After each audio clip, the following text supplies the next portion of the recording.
Hello, everyone, and welcome to The Bargain Bin, a show about speedrunning games all under $20. I'm your host, Midnight Vesper, and if you're new here, well, here's how this thing kind of works. For more digital games, or more newer games, we'll be using digital stores like Steam, GOG, itch.io, etc. to look at the list/MSRP price. For retro games, we'll be using a wide assortment of price charting websites looking at the loose price of the game. We do not count any sales or discounts as they vary from time of purchase. And also, by the way, do not forget prize submissions, those little things that we all love, or they're going to be live for Awesome Games Done Quick. They are live now for Awesome Games Done Quick 2024. If you are a catchy or have unique gaming prize that you would like to submit, head on over to gamesdonequick.com for more information. And of course, if you missed out on what just happened earlier or anything else happening earlier this week or later on this week, we have that all on our YouTube. You can just check out the other VODs at youtube.com/GamesDoneQuick. Speaking of other shows, do not forget Arcade Pit and Speedruns from the Crypt are going to be tomorrow starting at 7 p.m. Eastern. So that's going to be great. But for today's show, well, as you can see, we're doing some Castlevania runs, actually. We're going to be doing Castlevania 1, 2, 3, and 4, and all of them are actually in the Castlevania Anniversary Collection, which is $19.99. So if it's right into the criteria, all 4 games for a great price. Let's go ahead and get these runs going with SBD Wolf running the original Castlevania. Take it away. Hello everyone, I am SPD Wolf. I'm going to be kicking off this Castlevania marathon with Castlevania 1, of course. This is an NES game. It had quite a bit of a revolution a couple years ago with the scroll glitches, which I'll be showcasing throughout the run. But without any further ado, I guess I'll get the run started and kind of explain everything as I go. Time starts as soon as Simon gains control, which I'll call out. It should happen in roughly 3, 2, 1, go. Alright. We gotta walk up to the castle, hardest screen in the game. And after that, actual hardest screen in the game, possibly. Or rather, okay, so I got a thing here. I'm gonna try to whip the zombie in a specific frame, didn't get it. I'm gonna have a couple more opportunities later. So the deal about level 1 is that there's a couple things I can do. I'm looking for a stopwatch drop, and item drops in this game are dependent on the frame relative to the start of the room that you kill an enemy on. Oh, I got it. Just had the last zombie. Nice. Perfect. So now that I have a stopwatch, I can attempt another frame perfect input, where I try to stop time at the first frame I have control. Now forgive me, I'm gonna try to get closer to the screen. Got it. There we go. Okay, so that's the early stopwatch. That's 2 frame perfect inputs. 1 to get the stopwatch of the zombie, and 1 to actually activate time on the first frame of control during the room. That allows you to use the first batch to boost over instead of the second. Saves 4 seconds. And now we are approaching the back boss, which can be one shot with a frame perfect crit. I'm gonna try my best to get this, but get a big heart as a backup in case I fail it. I can't believe it. Okay, that's basically the ideal level 1. I did a slightly slower strat for the boss, but aside from that, that's the level 1 that hits all the tricks. That's not common. All right, sure, marathon run. Level 2. So we got our first scroll glitch. Most of this level is pretty straightforward. This run in general is fairly consistent for the most part. The thing that kind of introduces a lot of variance is all these scroll glitches. So what they are is a way to manipulate the game's scrolling mechanism, or in other words, the way that the game loads the level off screen.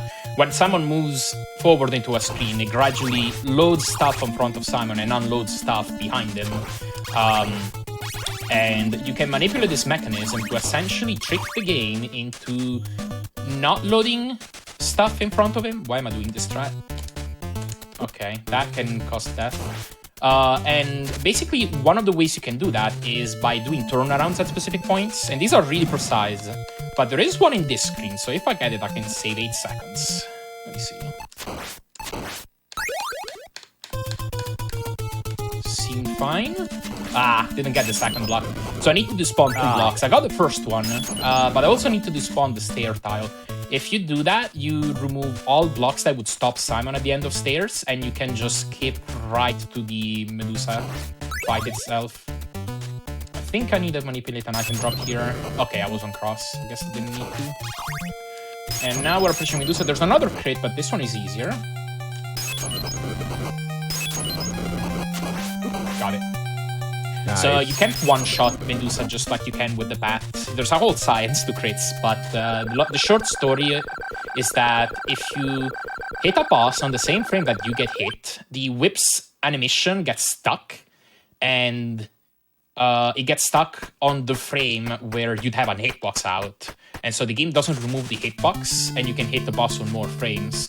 Now, if you do it normally on the ground, it just lasts 6 frames, after which you enter the knockback animation, and then the whip's hitbox gets properly removed. If you're on stairs, like you are with the bat boss, then you're stuck in the animation for much longer, and so you can deal a lot more damage because the whip just lasts longer. Okay, got an item drop. Level 3 is a lot about item drop manips. Again, all these item drops are dependent on how many items you've gotten throughout the game, and then whether or not you actually get an item depends on the frame that you hit an enemy on the current screen. So I kind of try to play that screen in the same way every time, and then try to time myself weapon tosses at the same time to try and get the items. If you use the Holy Water, it generally turns those frame windows into 5 frame windows. Complicated reasons, enemy trajectories. Using a cross generally makes it a 3 frame window. Didn't get it there, unfortunately. There's another frame window to get an item. Could have skipped that damage boost. But I should have a setup to get Godbridge here. I can try for 3 item drops.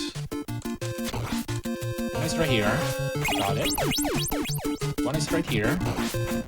Okay, I guess I don't need the third because the last one was potion. And so now that I've not lost any frames since the start of the screen, I can try for a precise toss here. Got the double shot. The amount of frames that you lost also determines the mummy pattern.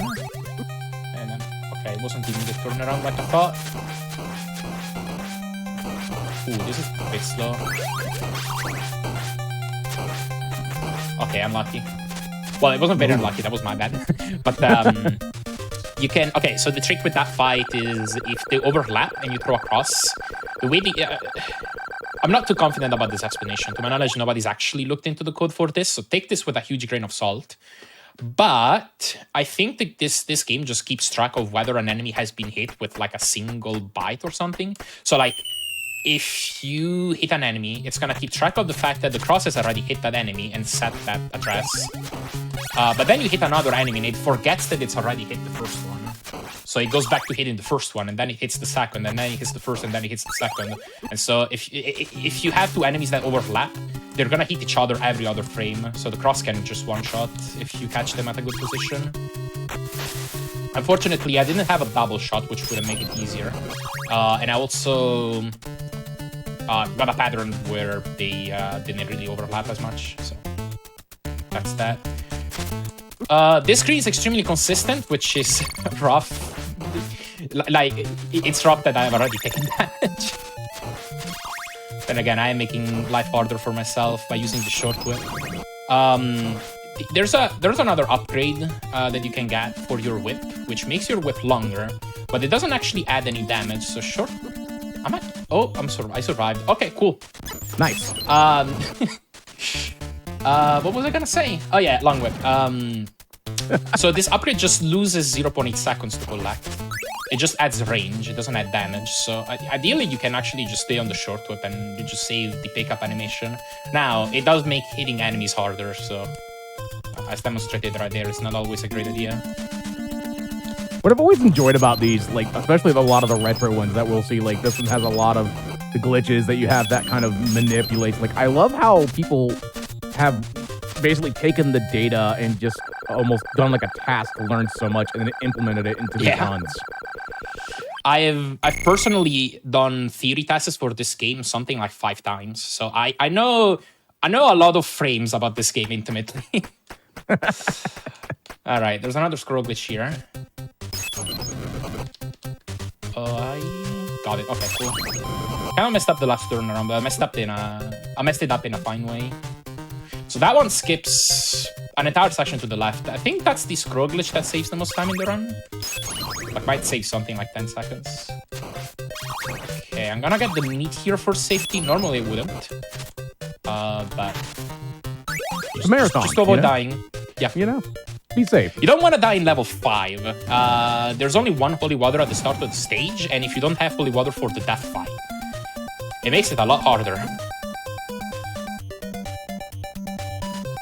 Okay, so now this is approaching the breakfast room. So we actually named a lot of scroll glitches after food. There's 3 scroll glitches in this screen, and these are called bacon, egg, and cheese. I've already failed the bacon, which would allow me to fall faster a little bit. Fall down a little bit faster. Didn't get egg. I got the cheese at least, so we got... I don't know. Cheese-only breakfast sounds weird, but fine. Still saves time. I've had those before. Fair enough. Yeah. Alright. I'll do this stuff to save health. It actually loses a bit of... Oh, I guess we're taking knockback anyway. Okay, cool. It's a appropriate window to toss holy water through that bone pillar and go through it. And that fight, hopefully it just looks easy. If it breaks out, help. I have enough hearts, I have a lot of health, we should be fine. Oh! Oh.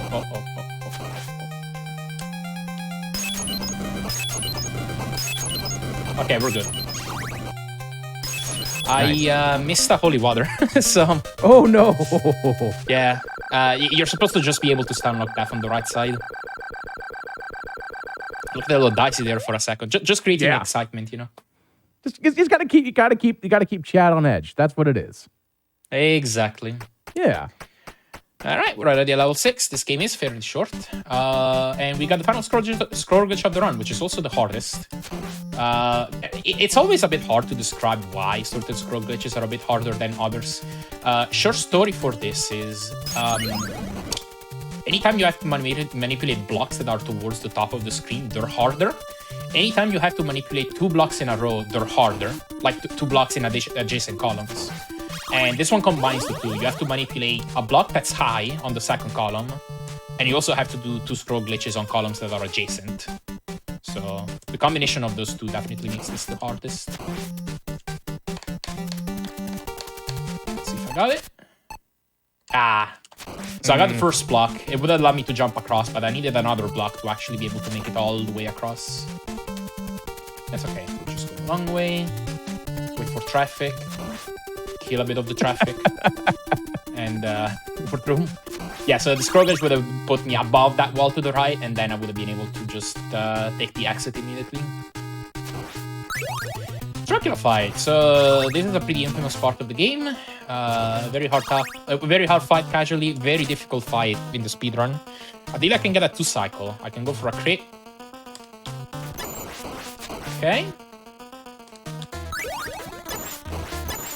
Got it. Nice. Pretty difficult trick. And now we're just coming up to the Cookie Monster. Harder fight than it looks. I'm going for double frame perfect whips to be able to get a bit more damage off. And we're almost done. Time is coming up as soon as I grab the orb, which is now. Nice, good time. Thank you. Yeah, it actually looked like it. Like I wasn't timing it, but is this like an 11:30 something? From the looks of it. Give it a moment for it to populate. On my end, but I think it was around a little bit there. But yeah, we'll get that. Yeah. Well, that's a very good marathon run. Absolutely happy with it. Yeah. Well, thank you so much for showcasing that.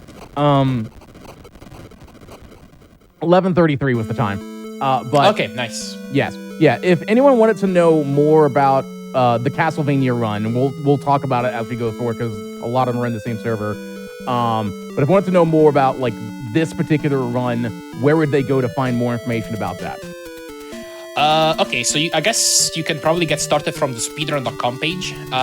There's a link to the Castlevania 1 Discord there, which is where a lot of runners are. We're actively just kind of chatting about the game always. We have a whole Discord server for the entire series, but we have Castlevania 1 channels. And then we also have channels for a lot of the games coming up. There's also some resources. There's there's some practice tools that can be used. There's a lot of guides. We have a wiki also, castlevaniaspeedruns.org, if I'm not mistaken. Let me double check that. .com, actually. Okay, castlevaniaspeedruns.com. There's a whole section on Castlevania 1. Very complete, lots of information in there. A lot of tutorials. And then there's also a bunch of miscellaneous guides on the guide section of speedrun.com as well. So yeah, if you're interested, that's where you need to go. All right. And if they were interested in following you, I know we've seen some of the shout outs, but where would they follow you? Oh, I'm on Twitch at SPDWolf, and I'm on YouTube at SPDWolf. All right. And any other shout outs you'd like to go ahead and give? Shout outs to, first of all, GDQ for having me on this hotfix.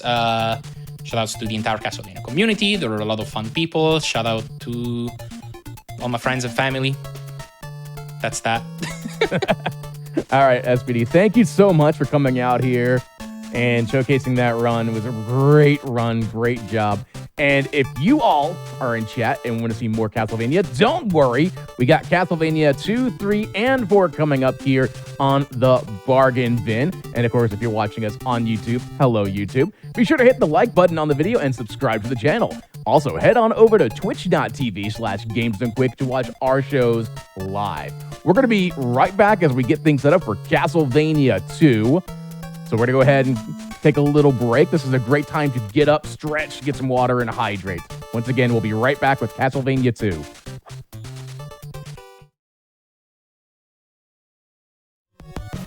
All right, welcome back to the Bargain Bin, show about speedrunning games all under $20. I'm still your host, Midnight Vesper. Hey, by the way, do not forget your subs, Prime Gaming subs, get subs, and bits cheered on the GDQ Twitch channel do help support the Games Done Quick hotfix. If you really like seeing all these speedruns daily, please consider subscribing to the channel.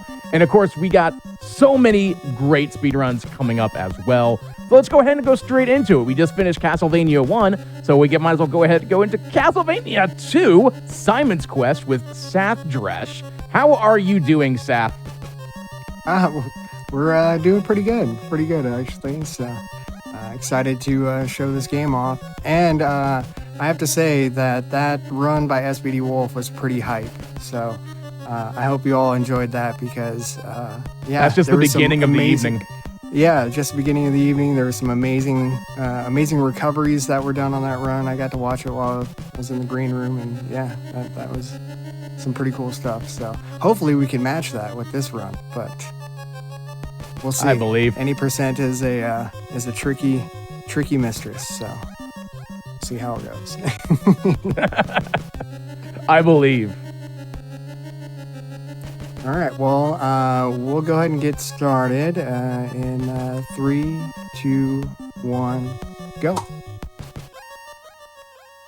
All right, so this is Castlevania 2. I'm going to just do a safe setup for this. It doesn't really lose any time, but we're going to sit here and try to farm, but we need 13 heart drops. So far we got 1, which is good. 1. So if you all want to count, like, 2,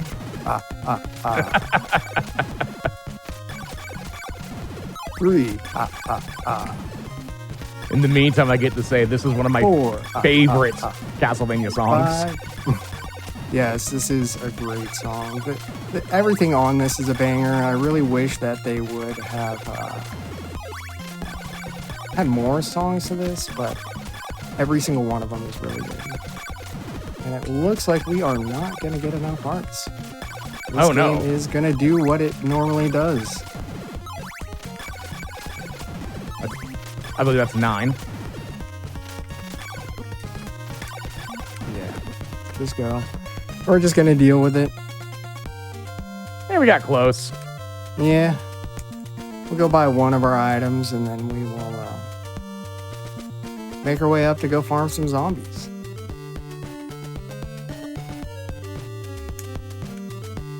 So the reason why we wanted those 13 drops is that would give us enough time or enough hearts to buy that white crystal and the holy water in that vendor room right there before it gets nighttime. So right now it's going to be nighttime. So instead we get to farm here.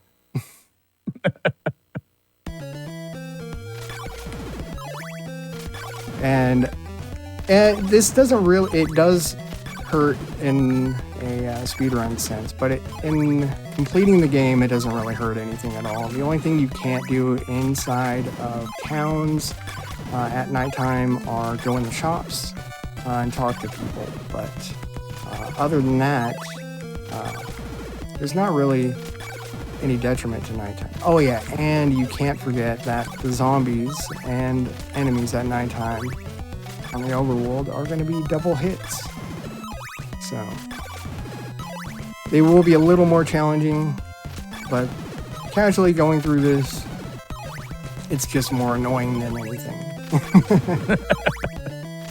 It's really interesting for me. Like, I mean, I know Castlevania, I've been playing all of them, but it's always interesting to see, like, the UI, you know, the interface changes, especially from that year difference of Castlevania 1 to Castlevania 2. It was a huge divergence from what they were used to, but it's actually the inspiration for this game was another earlier Konami game that was also the inspiration for La Milana. And for some reason, my memory, it escapes. I'm trying to remember the name of the title. Chat will remember it too. Yeah, I'm sure Spriv, and if Spriv is in chat, will.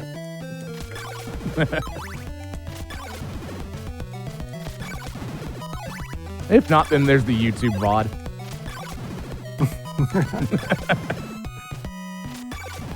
But it was the inspiration for this, and you actually go through and, you know, explore get different items. You actually switch characters too, so it's kind of a precursor to like CV3 in that regard, where you can swap characters, and each character has their own way of traversing through the map, and it's a big, huge open world area. And the cool thing is like you saw me do a floor drop in the beginning of that game also has floor drops too.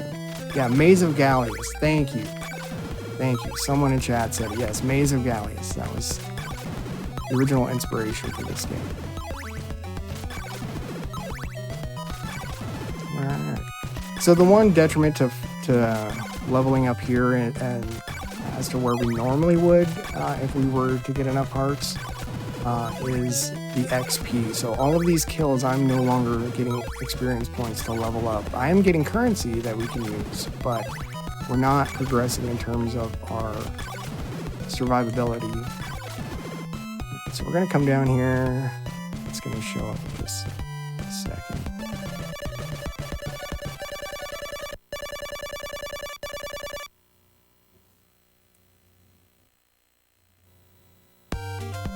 Alright, so now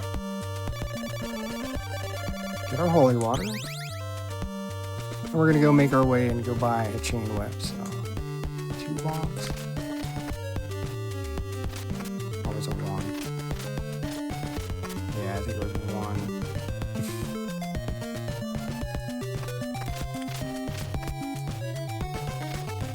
Oh my gosh. Alright, you know what? Fine, game. I'm just gonna go take the stairs. That's all we're gonna do. For the record, in the behind the scenes, you were talking about how this game does like to kind of troll during marathons and stuff. Yeah, every time this has been shown in a marathon setting, something horrible has gone wrong in the run. So it's kind of in the runner community, we kind of know it's a little bit cursed in that regard, but it's still a great time either way. So one could say that since we're, I guess, depending on the time zone of when you're watching it, right now it could be a terrible night for a curse. Oh, more than likely it's a terrible night for a curse.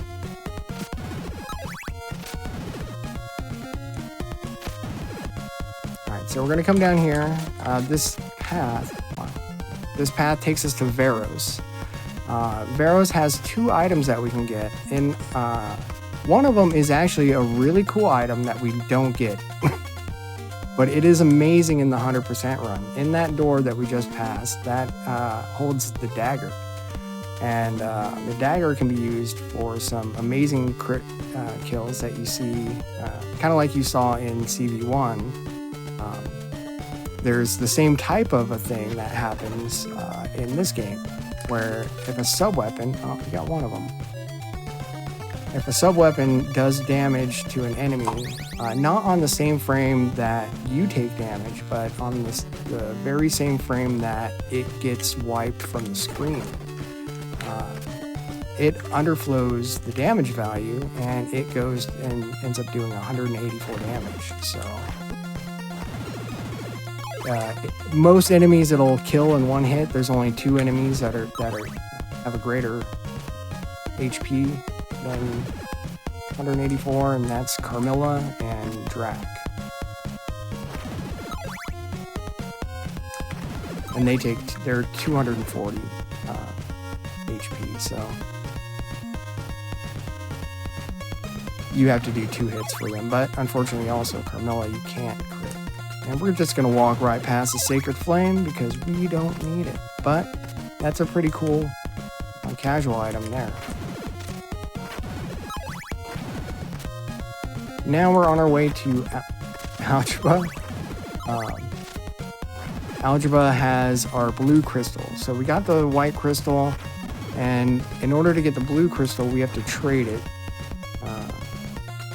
with this vendor up at the top of the town. And he'll only give us the blue crystal if we have the white crystal.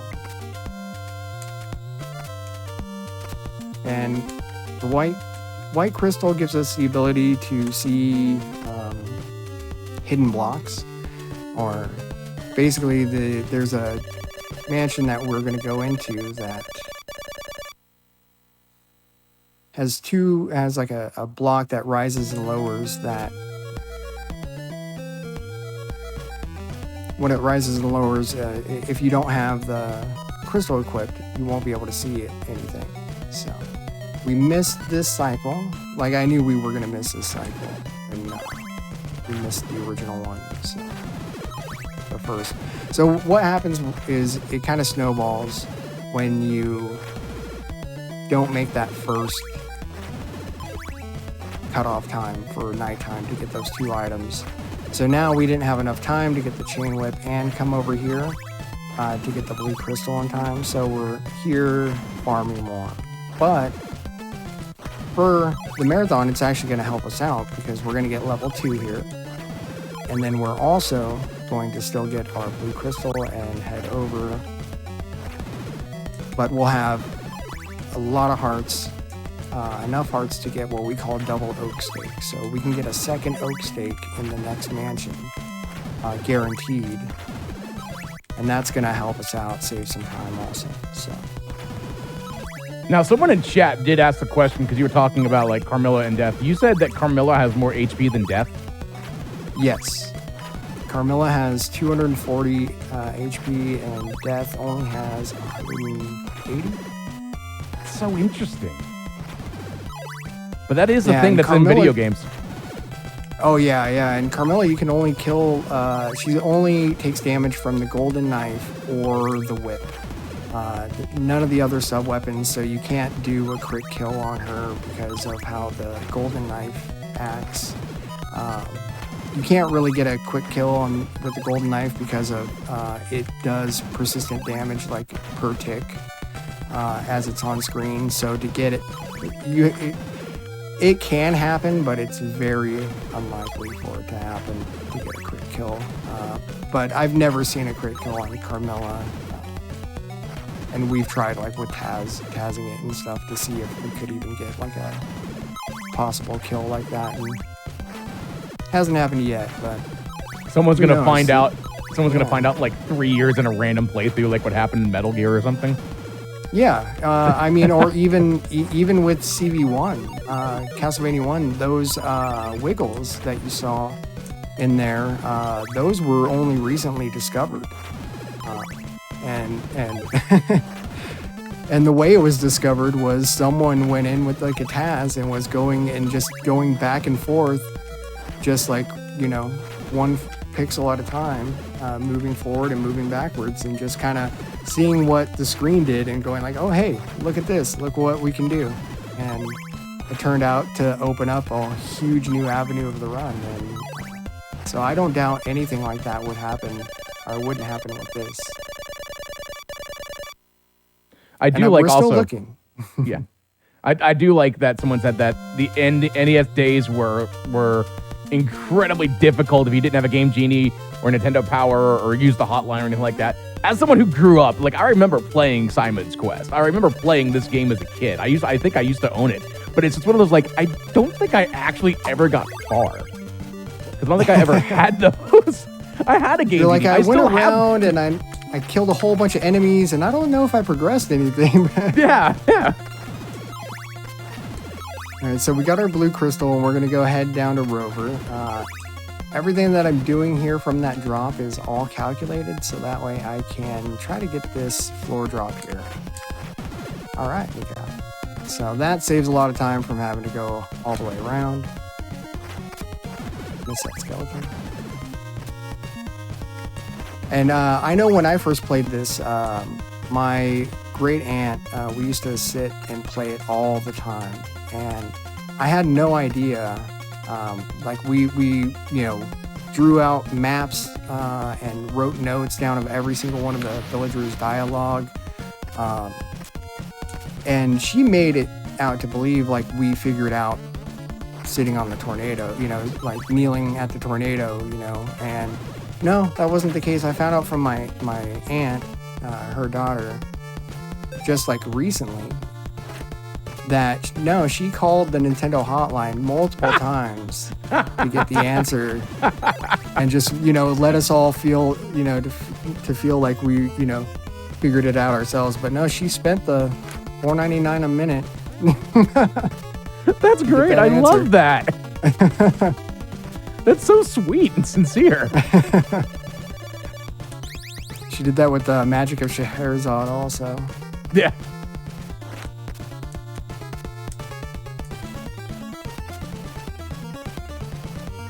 I want to know, chat, like for those that are of our like that grew up playing this, like how did you go about that? Did you call in? Did you get like Nintendo Power? Did you get Game Genie or later on to be known as a Game Shark? Like what were your advantages? And if you're watching this on the YouTube VODs, also hello. Thank you so much. Be sure to hit the like button on the video and subscribe. Also head on over to twitch.tv/GameZoneQuick to watch our shows live. Feel free to go in the comment section if you're watching this on YouTube. Tell us what you are doing also. All right, so right there I did what was what we call the Rover Wrong Warp. We're going to do it again to exit out of here. So we use that Tetris block to push us through a fake screen transition, or the game thinks it's a screen transition because the camera won't move when we're getting pushed by that block. So that basically makes a fake transition that we go through, and it allows us to kind of teleport all throughout that stage. So now we got our double oak steak on our way out. We did that floor drop and talked to the merchant again. So now we don't have to talk to the merchant in the next area. I'm enjoying the comments that I see on here. Someone said that they summoned Dracula, I think is what I said. They got all the parts and yeah, just to ask out. Someone said they just set fire to the cart to beat it.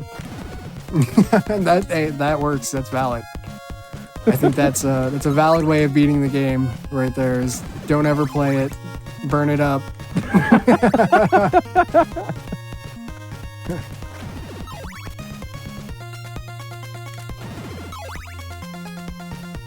Sometimes you just want to sit down here and just groove to the music.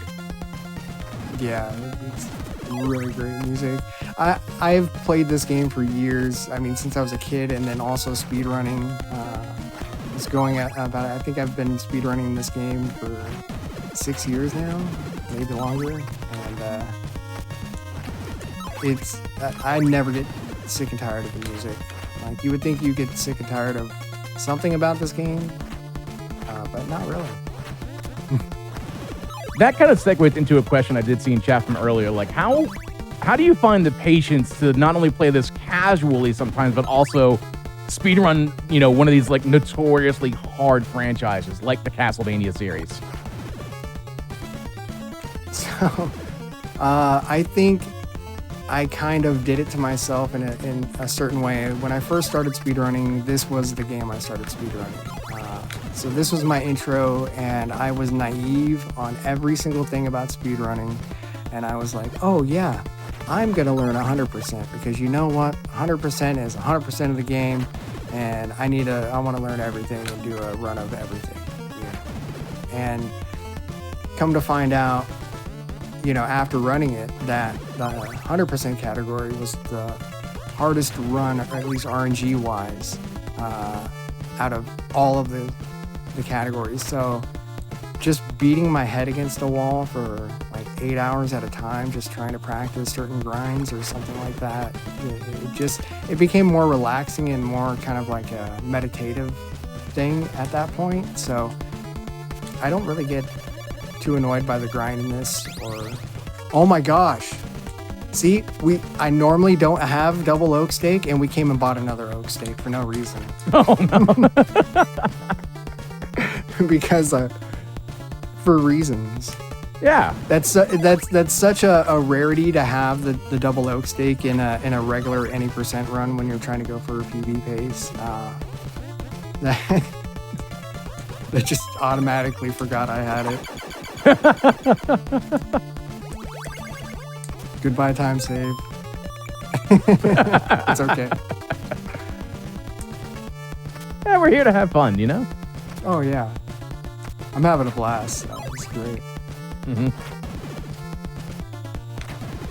Yeah, so this is Berkeley Mansion, and we just leave. We go get the rib. This is the second body part. Technically, this is the first mansion that they want you to go through, but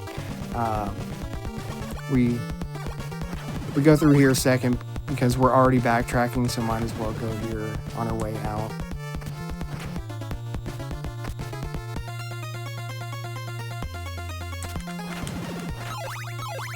It's weird this being daytime, because normally this is nighttime when we go through here. But this means that everybody is a lot easier to kill. Someone in chat just asked a really good question. They asked, I wonder how well the business goes for those oak steak vendors in these dungeons.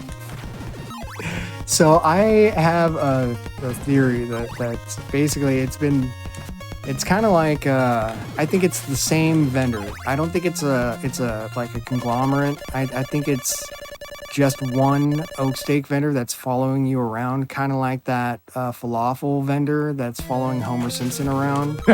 Hey, lady, putting my kids through college. I think that's what's going on here. Now the question will be if we see that ever come through in the Netflix series. Yeah.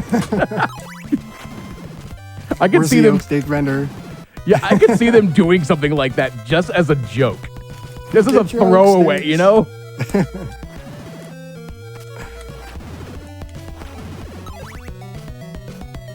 Invest in this oak steak. It's an antique.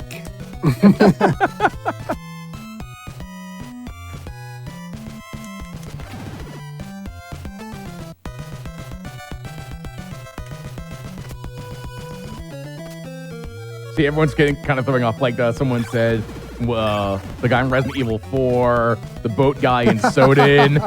What are you buying? Yeah, what are you buying? What are you selling? See, he can make a profit because he can probably just, you sell stuff to him to buy stuff, and then he can just, when he's not looking around, just go to another vendor.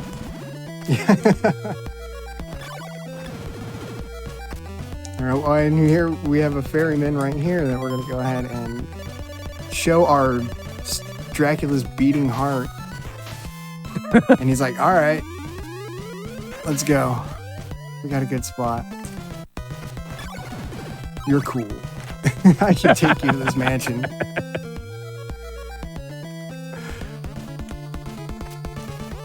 So this is Braum's mansion. This is the residence of death. So I'm gonna try to lure that knight away. Okay. At least he cooperated. Sometimes he'll just jab you when you're going up the stairs, and it's not fun, especially when you're low health, because then you have to climb these stairs all the way up again. Because if you die on stairs, you gotta start from the bottom. Maybe it's just me, but I've always liked this. And then one of my favorite games that's kind of a knockoff of Castlevania, Holy Diver. Like, oh, Holy Diver was great. Yeah, no, but I always have difficulty climbing stairs. I think anything in Holy Diver is pretty much difficult. We did yeah. a playthrough of it, and there's some amazing clips that everybody got of me dying a whole lot during that playthrough. All right, so, oh no, he hit me. Why? Okay, so we got to reset our subpixels. So coming up right here is a floor drop that we really want to get first try. If not, it's kind of a rip to the run. Okay, there we go. It's not hard to get, but when you have the... Come on, Knight. I don't want to... Oh my God. Come on. Get over here. He's... Okay, you know what? Fine. He did not want to die in stone. So I was going to try to go for a crit kill there, and he refused to come forward. But normally, like 90% of the time, he rushes forward at you. So we're going to set up for another floor drop here. And this is what I call, if we get it, it's called the Stride of Pride. If we miss it, it's the Walk of Shame. So we're going to see if we get it. We try to jump into Death's room without having... Ah, we got it. All right. Nice. Oh, no. Don't kill me, Death. Yep. Oh, no. That's okay. That's fine. Death is being mean. So normally, go down, get to the floor. So we're going to try to do a crit kill on Death. So there we go. Nice. And that was the same thing with the sub-weapons, where if you die or deal damage on the same frame that it disappears, you do 184 damage. So you can also do it to yourself. There's one spot in the game where if you're ducking and you get hit by anything, it's an instant death, and it's kind of fun. It really sucks in a run when you accidentally trigger it, but it is fun to watch on a casual playthrough when someone doesn't know about it and they do it, and they're just like, and everyone's so confused. Yeah.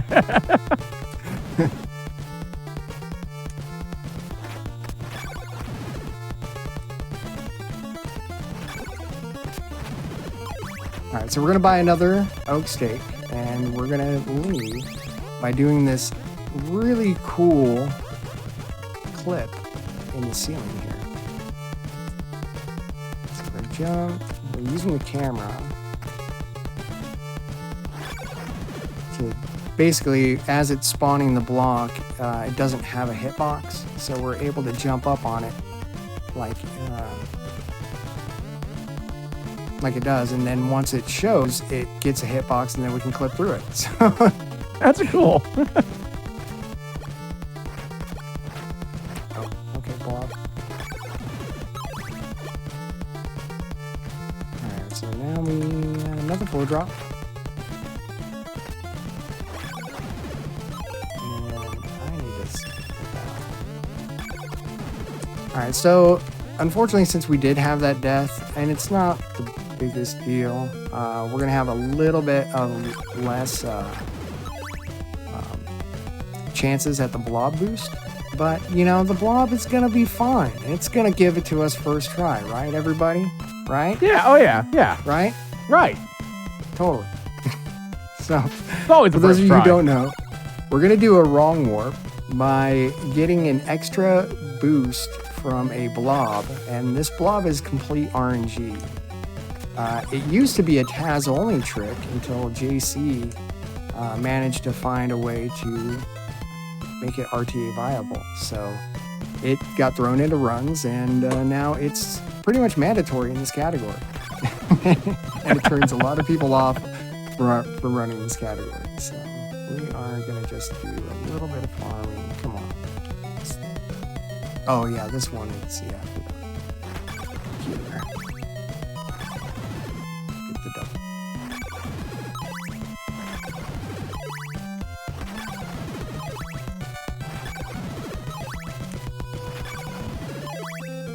We have to waste some time here anyway, so Okay. we're gonna we right here is where our red crystal is, and since we missed that one cycle, like I said, it snowballs throughout the whole run, but it doesn't end up being too much in the end, as long as you're still progressing forwards, which we are. I think now would also be a good time just to remind chat, once again, your subs, Prime Gaming subs, gift subs, bits cheered on the GDQ Twitch channel do help support Games Done Quick Hotfix. If you enjoy watching the speedruns daily, consider subscribing to the channel. You get to see so many great shows, so many great speedrunners, such a unique way to look at speedrunning, and it's every single day here at twitch.tv/GamesDoneQuick. Yeah, and I have to say that for the way that it gives exposure to speedrunners, outside of the main events, is really amazing, and I definitely agree that you all should give them some support and use your Prime subs, everything they can. Oh yeah. Every little bit helps.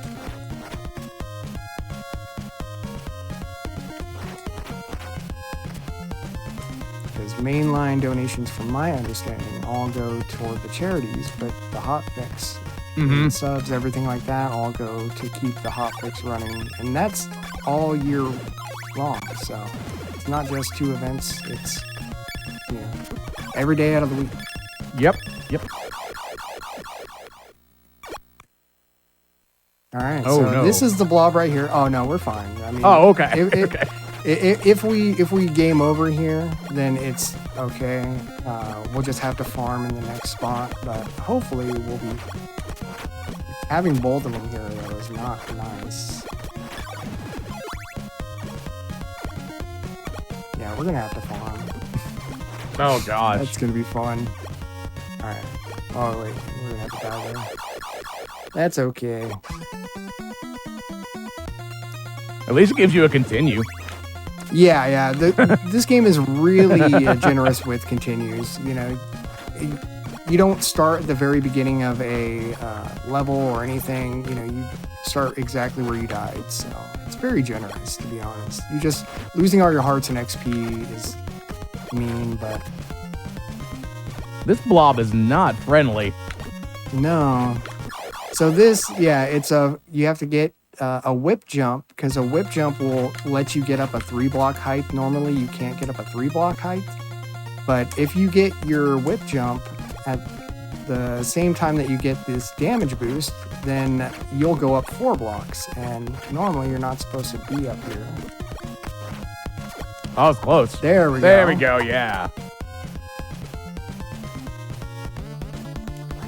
Alright, so First try. yeah, first try.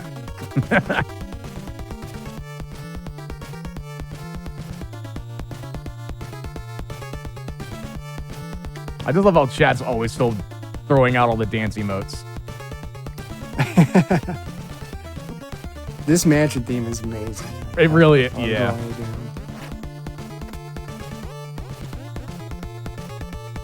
I may not have been the best Castlevania player, but I played for the music. If I couldn't do well, I would just sit down there and just listen to that music and rock out. Yeah. Ooh, great. Well, Ate my input. That's all right.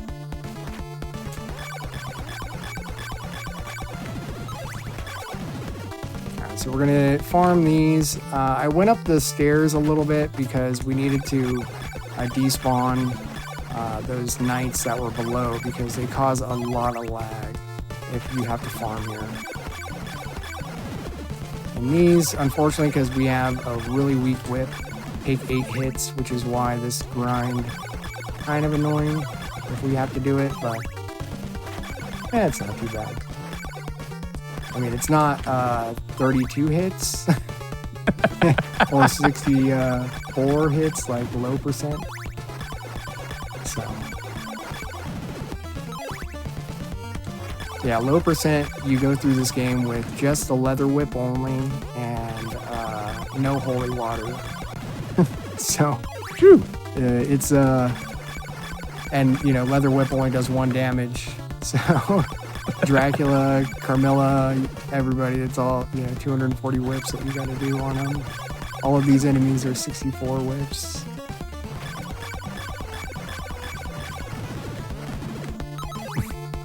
At least they spawn quickly, you know? Yeah.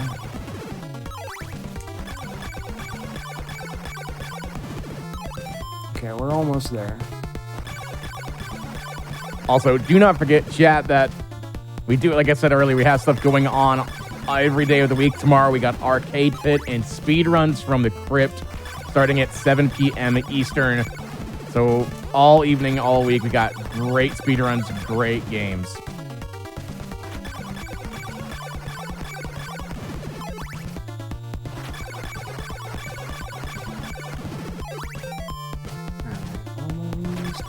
So I want to get enough that I can use the golden knife on Carmilla, so we're not just sitting there whipping Carmilla a whole bunch also.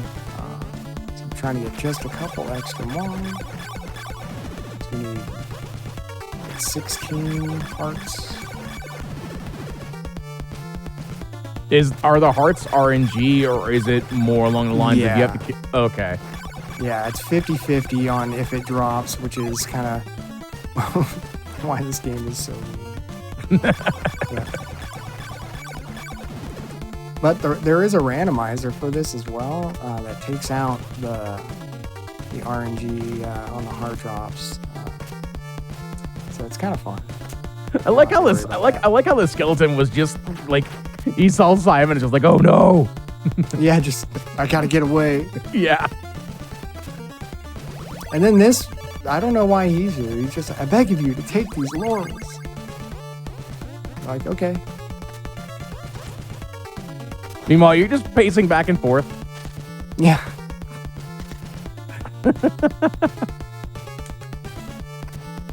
Alright, so this is Carmilla, which we're just gonna walk by right now. She likes to cry.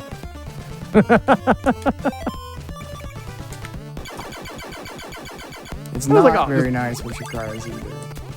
Yeah. That was just a high buy.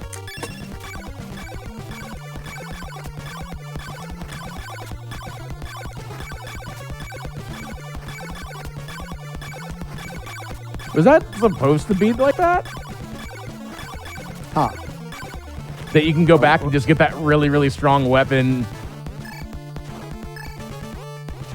Oh, well, that was the mansion item, so that was the Dracula's body part. So I just went and got that first. Yeah, but yeah, you don't have to kill any of the bosses in this game. Well, you have to kill Carmilla because she has an item. She has the magic cross, which we need. So, oh my gosh, throw the holy. Oh, there you go. Yeah, you now possess. Yeah. There we go. So yeah, so this is what you have to get. You get an item from death, which is the golden knife, and you don't need it for Carmilla, so you technically don't need to kill death to get it, but it does make dealing with her a lot easier. Oh, whoops. I did not mean to use that because we are low on hearts. Oh. We missed it. Okay. All right, well.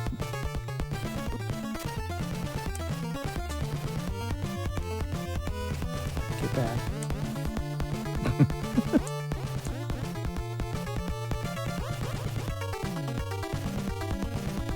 come up here, and the oak stake vendor is up here. We want to go to this one, even though it's out of the way, because it's not as out of the way as the next one is. I hope I have enough.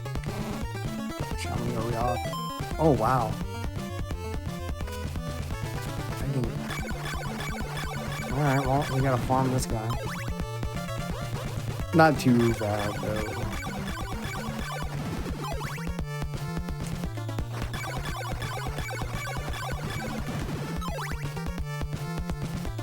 Yeah, that's weird.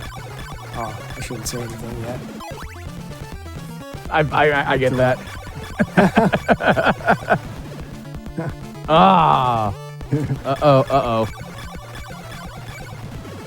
There we go. Okay. Now we're good.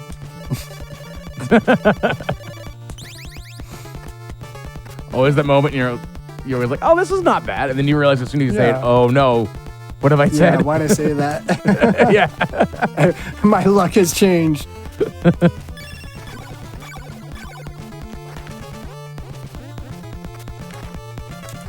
All right, so doing that floor drop and then having enough ammo to use the gold knife to stop those really helps for exiting this, because there's so much lag everywhere. Does that help or hurt? I would say it hurts more than helps. Okay. Certain situations it can help, but more times than not, it's probably going to be a bad time.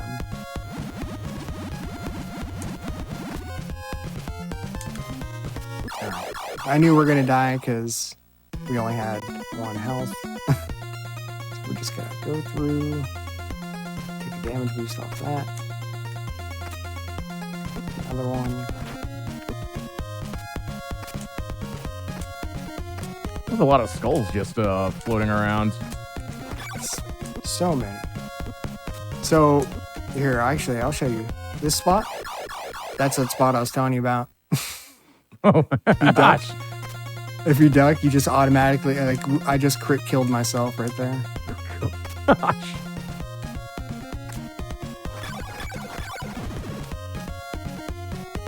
And that's normally where you get the flame whip, but we don't have the morning star, so they'll just say, bring me something that's stronger, and won't let us get the cool whip.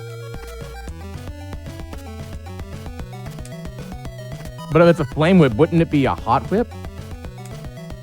It would. It would. You are correct in that. Mm-hmm. Definitely would not be cool. I don't know. I think there is such a thing as cool fire. So Yeah. if not, then the world of hard rock and metal has lied to me, which is entirely possible.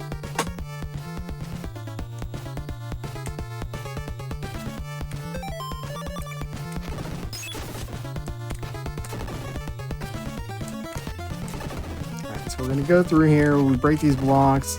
Normally, this is where you exit, but we already have our oak stake, so we don't need to go and find the oak stake vendor, because he's, like I said, really out of the way. Really? Stop on.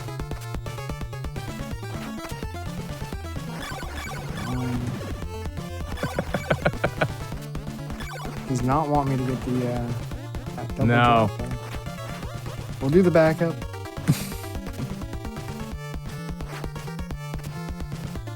That's right. This is the final piece of Dracula, though. So we are going to get Dracula's nail, which What a specific part. yeah, very exactly.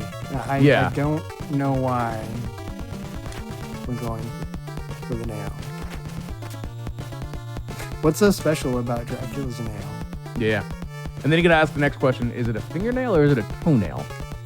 Yeah. How did he cut it off? Right? Yeah, that's... I don't think I want to know the answer to that, actually. So the nail actually does allow us to break blocks like the holy water does. So kind of allows us for a quick exit also.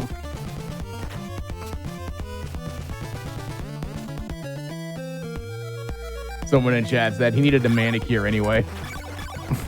Oh my goodness.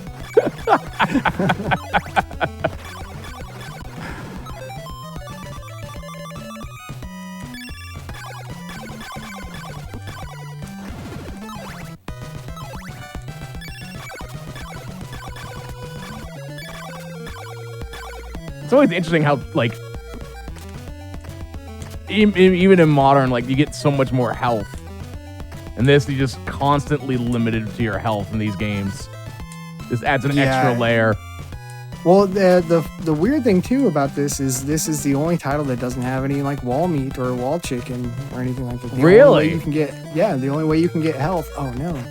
Right, we're gonna stay here because I don't want to spawn that other fishman because we did not get that. All right, we should be okay. Now I'll get the right cycle. If I would have went, we would have gotten knocked off of the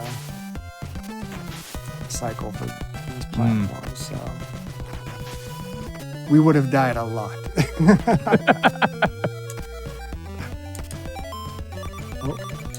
Use our laurels here. And we're going to have just enough time to jump from here up there. Wow.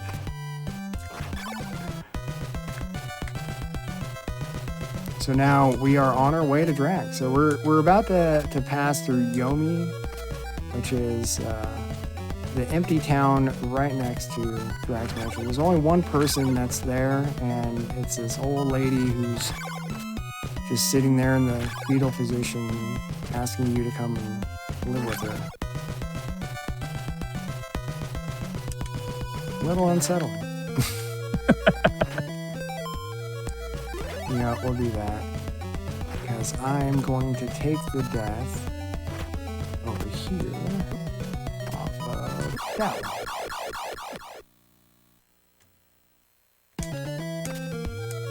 Oh, you get iframes at the beginning there too? Yeah, you get iframes for a good amount too. It's, I think, about 4 or 5 seconds. Wow. Yeah, you have a lot of iframes after after a death. That's very, considering like even for Castlevania, that's very generous. Yeah. It helps out a lot too when you're trying to get through some places, you know, because you're just like, all right, I'll take a death and then I'll just walk right through you and not worry about it. All right, so we're gonna try. When we do the setup for the quad drop, hopefully we get this, but this is 4 frame perfect tricks right after each other, so. Oh. Come on. Oh, we got 2. First try. 2 out of the 4. So we'll try the backup triple really quick.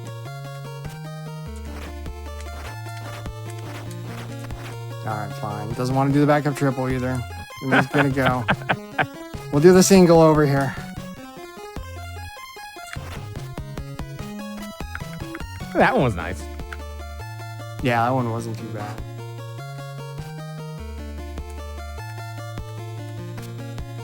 It beats walking down that staircase, that's for sure. Right, yeah. Alright, so we're going to try to do the crit kill on Drac.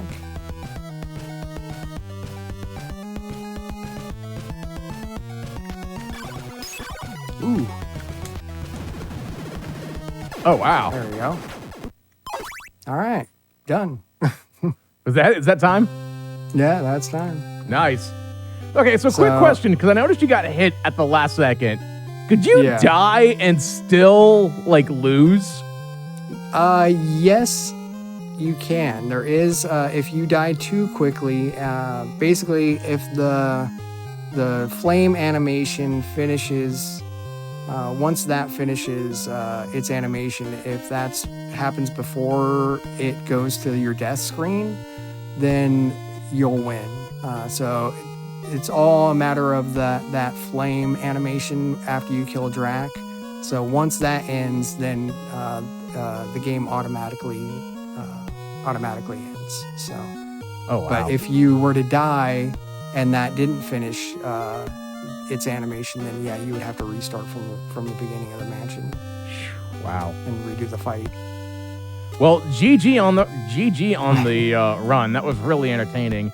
If people wanted to know more about Castlevania II or any of the other Castlevanias we're going to see, where would they head off to go check all that stuff out at? Well, speedrun.com. We have a lot of resources on there as well. We have a Discord for the Castlevania community. That's all separated by the different games.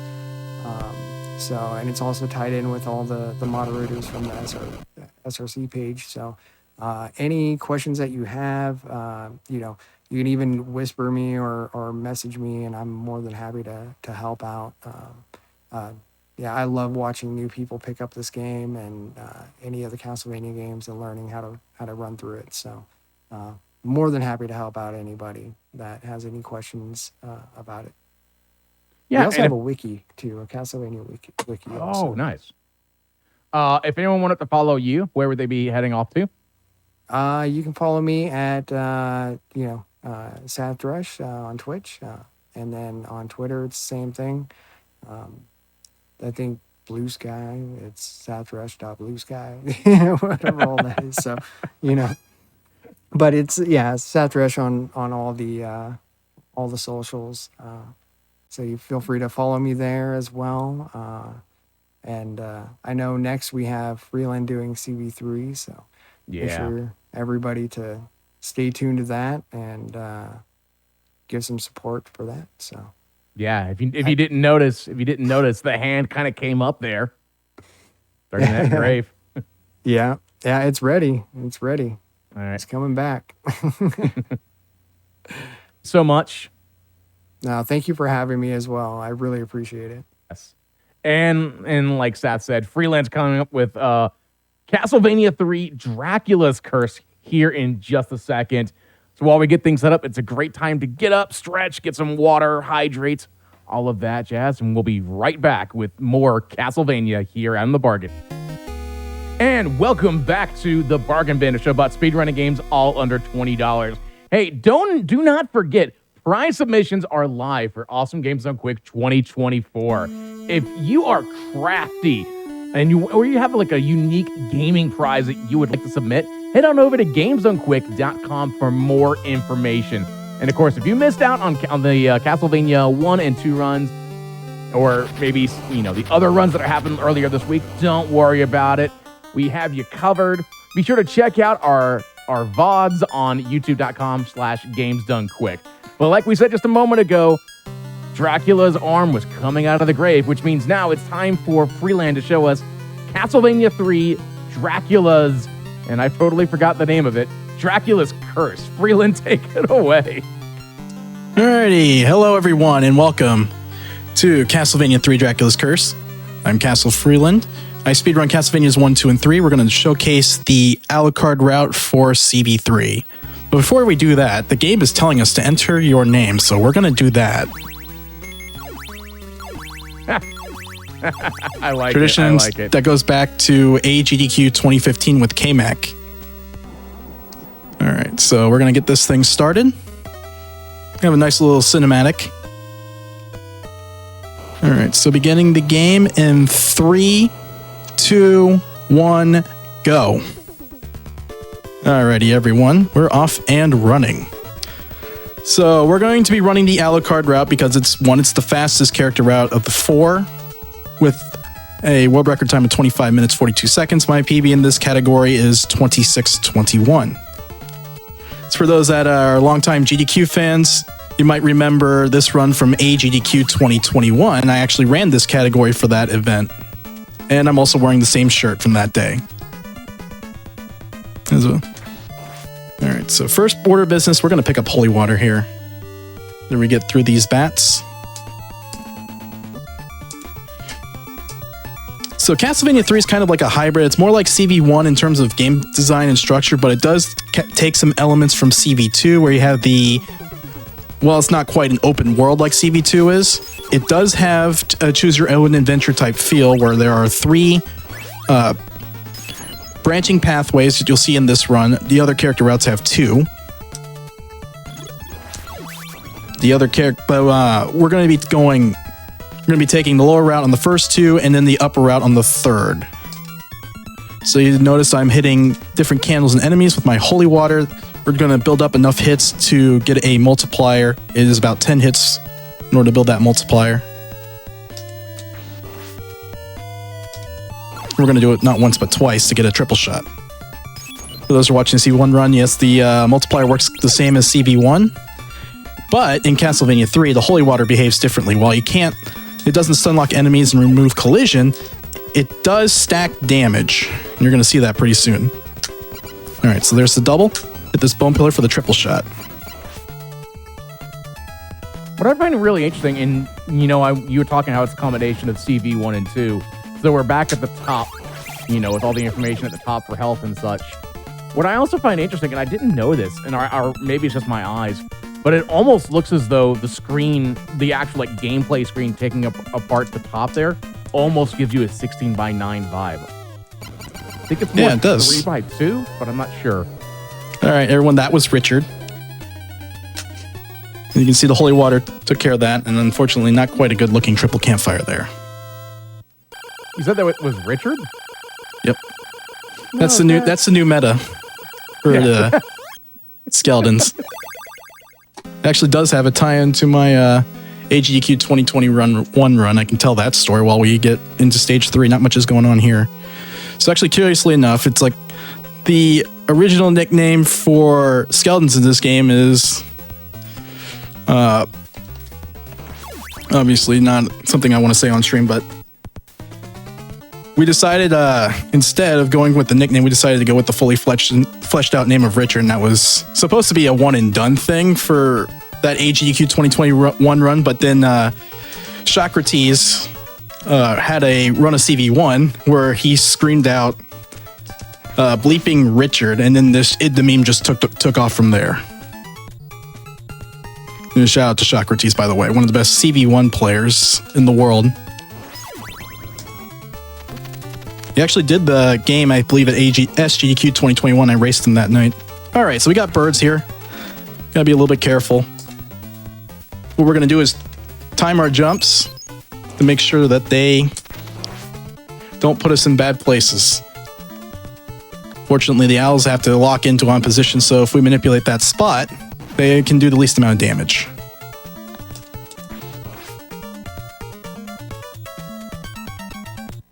Alright, so we got another damage boost heavy section coming up here. We're going to go for a 3 damage boost screen. 2 if we don't get it. Alright, second bone pillar. I have to ask how many people nope, when they first played this game, thought the game was glitching out because of that background. I don't know. I never paid attention to it when I first started playing. All right, so we got another branching pathway. We're going to take the swamp route on the bottom route, as I mentioned earlier. And of course, in the swamp route, we're going to be dealing with frogs. The worst enemy in the game. Not frogs. All right, there's our sub-weapon drop. I'll kind of explain that mechanic while I get past these frogs. First. All right, looks like we're good. We got good frog RNG tonight. All right, so you've noticed by now that certain enemies have dropped hearts in this run. Every 5th drop in this game enemy drop in this game, the 5th drop is a sub-weapon drop, and that's what the dagger drop was on that first screen. All right, so we're going to Go ahead. We're going to swap out the triple shot holy water for the axe, and that's for a manip to do at the end of the game. So we're getting our holy water back, and then we're going to only push it to a double. So I know we're 3 in. I know Castlevania is such a classic game. There are so many that have been playing it. But maybe those who are maybe they're now watching this. Maybe they're watching the VOD on YouTube. and don't know anything about Castlevania, usually hearts would represent health. They do not in this game, correct? Nope. Represents basically ammo. Although in CV2, it does represent currency. All right, there's a double. Also, our drop counter, I think, is 2. So that is a little bit of a concern going into stage 5. We get a lot of drops. All right, so we're going to be doing this bat. This is the first time you'll see him. First time, very easy boss.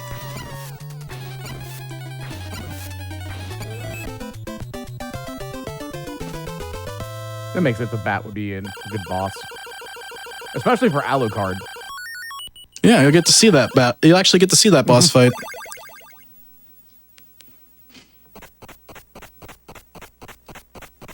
All right, so now we're in stage 5. And this is really the first stage of the run where things can and likely will go south. All right, so we're going to manipulate Fireman here, despawn that flame so we can get down there without taking damage. The old route actually took 2 damage boosts. And then we're going to grab this heart. That's the only heart we're going to pick up until the next boss.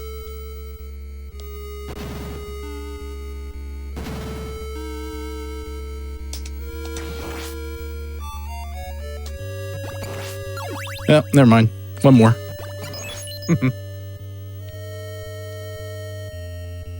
And certain enemies might be more prone to dropping depending on how you hit them with the holy water. Like that blob is one of them.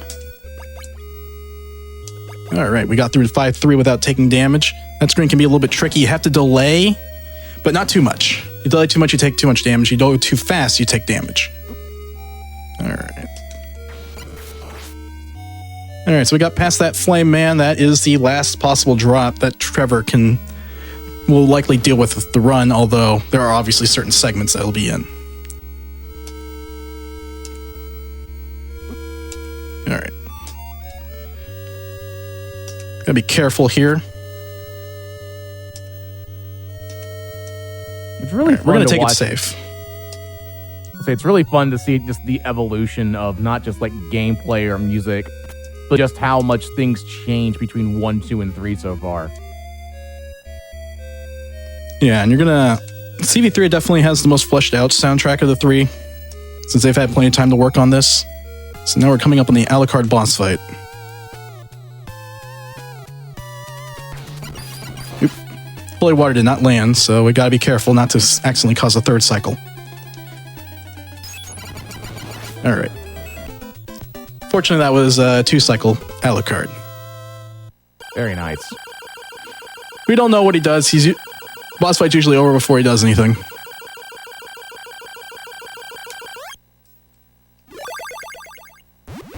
Alright, so we got our partner cinematic coming up here.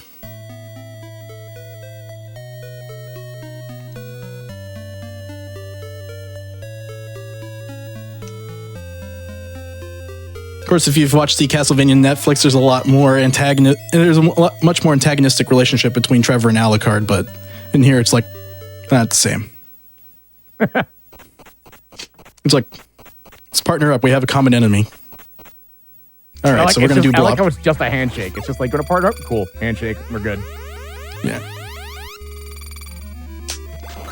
All right, so we just did the blob boost, and that blob is cheating.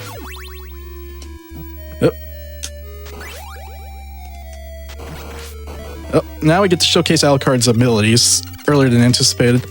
Also, my heart count's a little bit low because I took the extra damage. Alright, so let's do safety strats here. Instead of transforming on the stairs, I'm just gonna do this. We'll take it back about 6 years. To ensure that we don't lose minutes. Right. Alright, so we take upper route. Sunken City is a nice stage, great music, but it's quite a long stage due to a cinematic. Alright, so we're going to show the bat once again. Was this the first Castlevania to have those type of cinematics outside of like intros and outros? I believe so.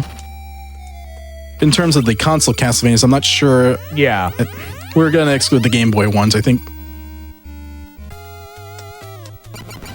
And some of those Game Boy ones are also in the Castlevania Anniversary Collection, I believe, as well. Yeah. I don't remember. I believe the adventure came out probably months before CV3. Both came out in 1989. Although the North American version was ported a year later. All right, so now we're going to see more of Alucard, because Alucard is our best movement option in the rest of the speedrun, as we demonstrated on the last stage. We're going to see even more tech coming out of Alucard in this stage. Okay, we're short-handed on hearts. I'm going to have to, once again, I'm going to have to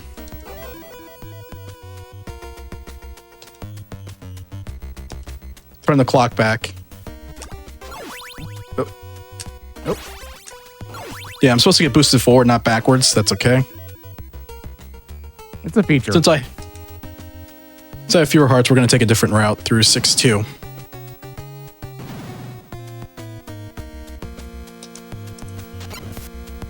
Because normally I would have 10, but now I have 7. So instead of transforming at the bottom of the stairs, we're going to go all the way to the top and use this platform. Right. Like I said, we're going back to what it looked like when I first ran this game back in 2018. All right. High axe or low axe? What are we getting? We're getting low axe. Did not quite get the clip there. That's one of 2 we'll see in this stage. Here's number 2. So we're going to use damage boost to clip through blocks. Using the bat transformation allows us to push out of the block. Skip stairs. Very nice. There are 6 of these in the run. I got Frankenstein's monster the first time that he is an actual boss. Just have to watch out for the blocks. I actually didn't know Frankenstein was actually in like the Castlevania world. It's a boss in the 4th level of CV3. It actually is also a boss in a different stage on the other route, stage 5, the tower stage. Yeah. All right. All right. So now we're in stage 7. Every CV3 Alucard runner's worst nightmare.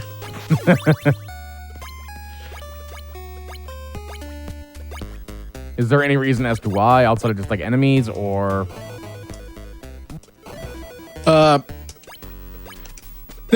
Stage 7 requires you to be good with health, heart management. Also, the a bunch of boss fights, 4 in total. And also that bat. That bat is a problem sometimes.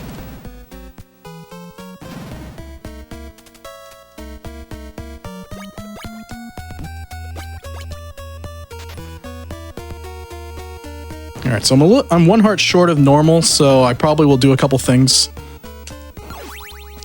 to ensure my heart count is good. So it might require slowing down in a couple spots. Not here, obviously.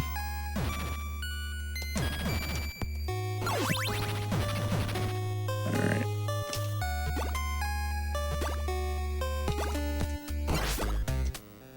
So we're getting ready for the upgraded and have swords now. Yep. I think they have swords in CV2 as well. I could be wrong. They just don't use them in that game. That's probably what it is. Just have it in their back and just not forget they can use it. Yeah, I didn't quite get the quick kill on that bat boss fight. And they're going to take forever to come down, looks like. You can actually hit them in 4... You can take it down in 4 hits.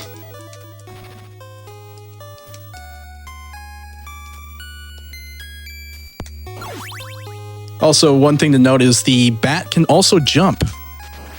So, I mean, chain those jumps together. There goes my free hit. Ah. Now it becomes dicey, especially if we get aggressive birds. I'm gonna wait till they're closer. So, as you see right there, Alucard, when he's transforming, is invincible. So those birds die on impact. So Alucard is effective bird repellent in a game where birds are Very aggressive. Jerks. One could say birds are jerks. Yep. That's the first rule of Castlevania III speedrunning. I hear that a lot in speedruns in general. Just birds and are jerks in speedruns.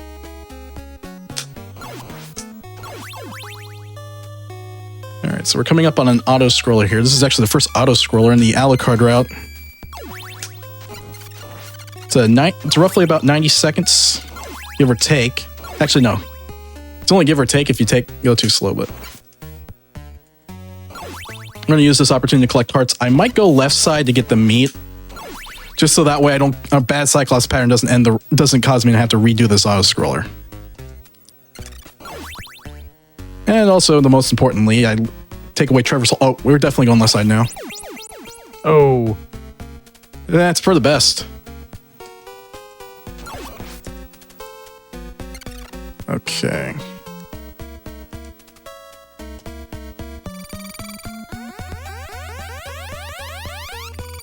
I'm gonna switch to Trevor so that way we have a better chance of dealing with those gargoyles.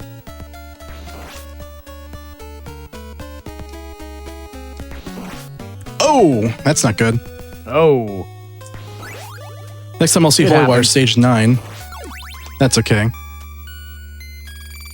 Okay, so the only sub-weapon we're gonna get is an axe. So this is basically a whip-only boss fight now.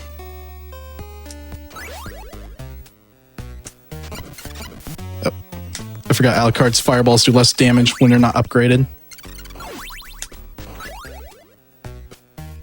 Actually, now we got Alucard upgrade. We're going to switch to Trevor, and each character switch in this game is a little more than 4.5 seconds.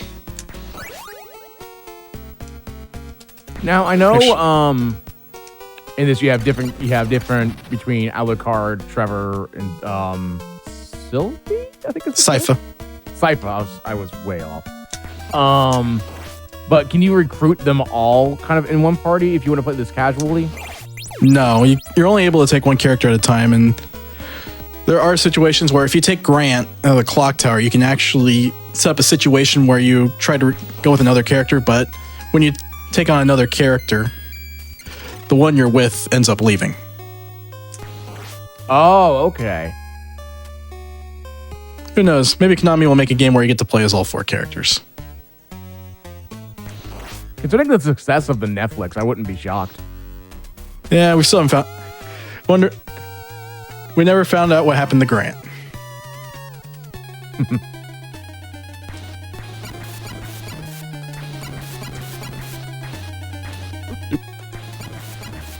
I'll leave myself enough health for the final boss. Otherwise, we're doing this song and dance again.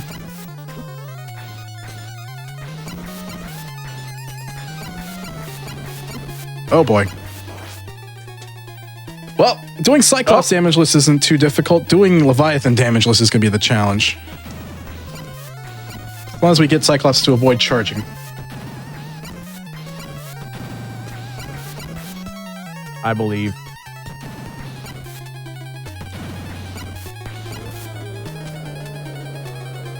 Alright, so this is going to be tricky.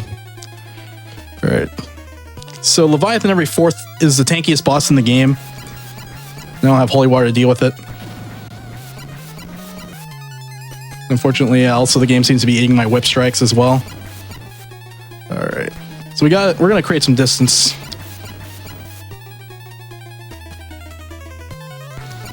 The Leviathan does 4 damage when it hits. But like I said, if we take it safe...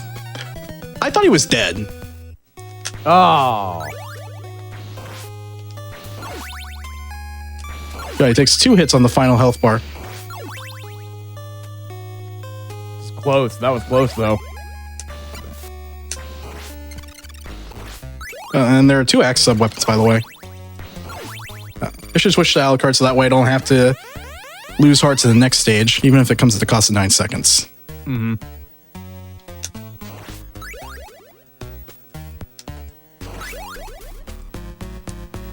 Still want to show off the tech on the next stage, even at a time loss.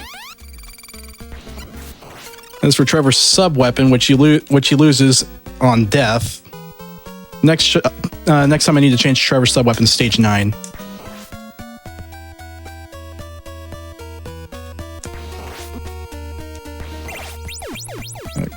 in a funky pattern.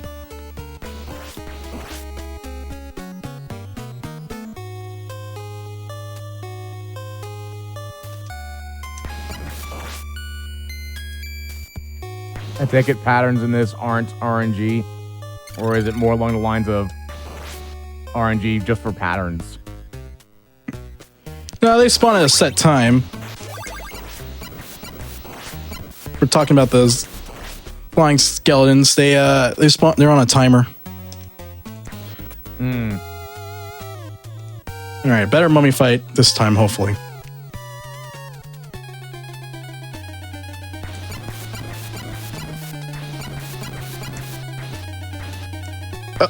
Meant to do a neutral jump, not a forward jump.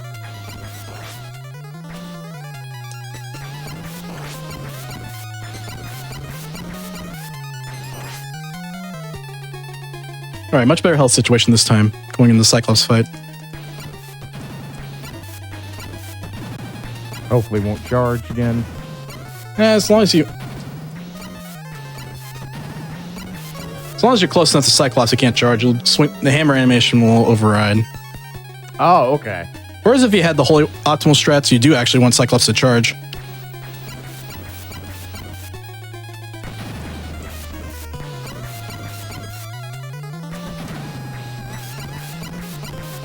Okay, since I can tank a hit, I'm going for...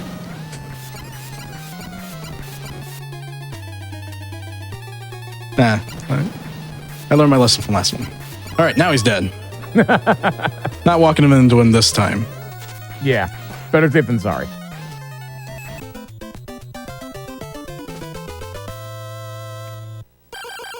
I like the whip there, just frozen. And stage 7 would have been another opportunity to showcase the campfire pose, but no holy water. Okay. Just show more of Alucard strats. Getting those upgrades in stage 7 is important because I have to watch my heart count on this stage.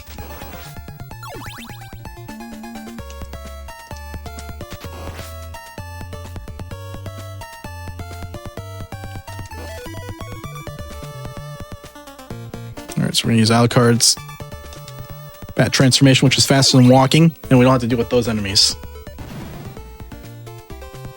Then we're gonna do more clips.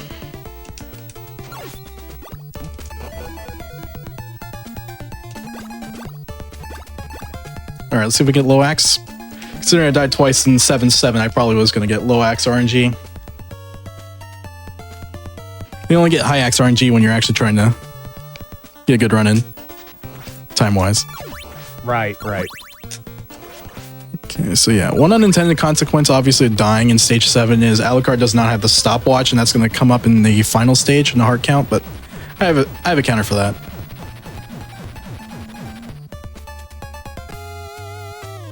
Alright, so we're going to be fighting Death. Your quintessential before Drac Castlevania boss. And you're hearing double hits. If you overlay multiple fireballs on boss, sometimes they'll do a double hit and damage twice. Death is the most obvious example. That's not scary at all. Now if I can get that Death RNG with the double hits in a PB attempt, then we're good. Mm-hmm. Also, someone in chat did say this, and I have to acknowledge it for those. In case you didn't know, Alucard is Dracula backwards. Yep. Like, you know, there's that massive moment. Yep. Alright, so difficult screen here. Fleeman Alley, CV3. Much more difficult to do as Alucard than Trevor. And sometimes you take... The movement's so tight that sometimes you might take damage.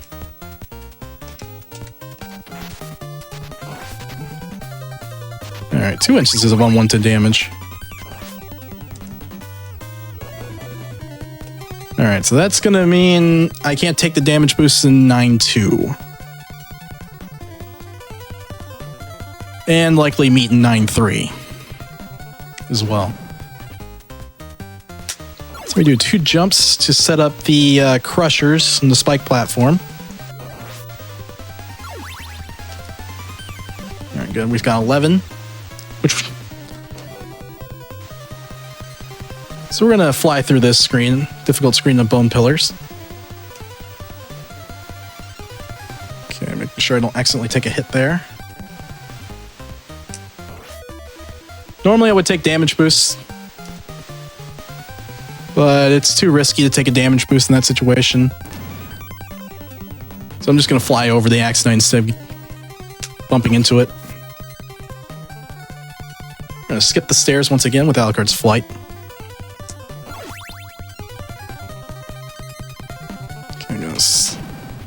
Got another auto-scroller coming up. This one's a much different kind. It's so the constant flowing auto-scroll. This is more of the chop it down.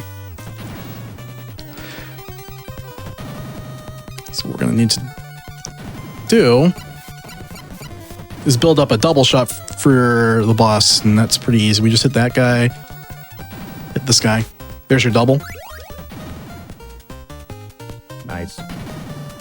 We're going to switch back to Alucard, so that way we don't accidentally get a sub-weapon drop. My heart count is a little bit low. I may have to slow down on the next section because I don't have enough hearts for that.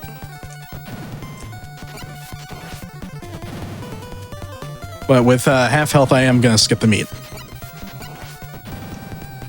Also, I did notice this when you look at the sprites between Alucard and Trevor. Obviously, Alucard is a lot taller sprite-wise. Do you use that at all, or is that just a coincidence? Like, there's no if or uts for the run? I believe Alucard's hitbox is also bigger as well.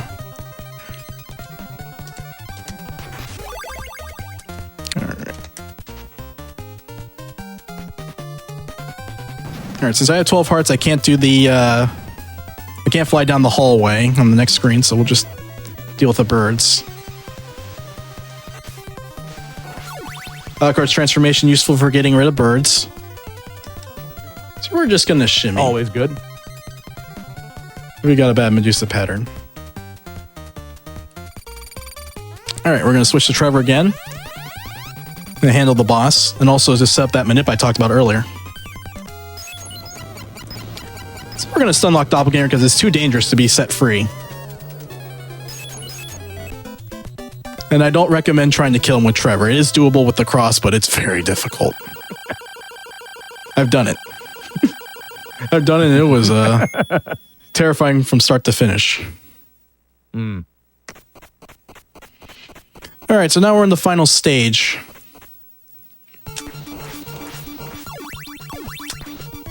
That bird is troublesome. We're going to get rid of it. Let's set up the triple axeman up here. That's the main thing, and since we're going to be down a heart, I'm going to grab this one too.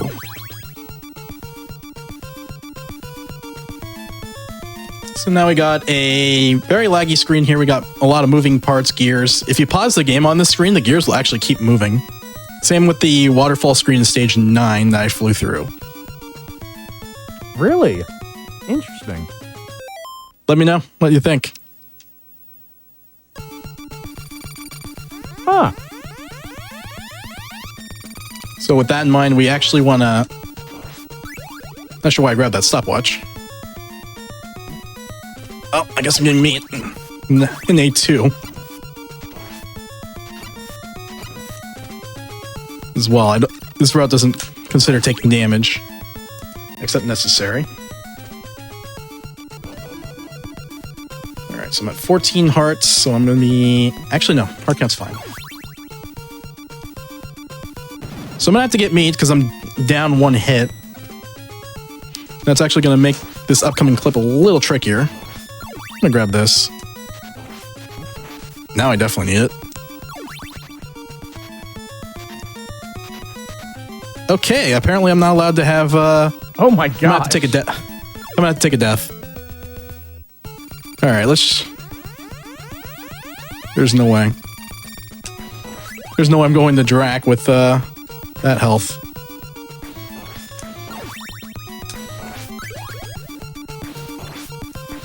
So we're gonna set up Trevor instead.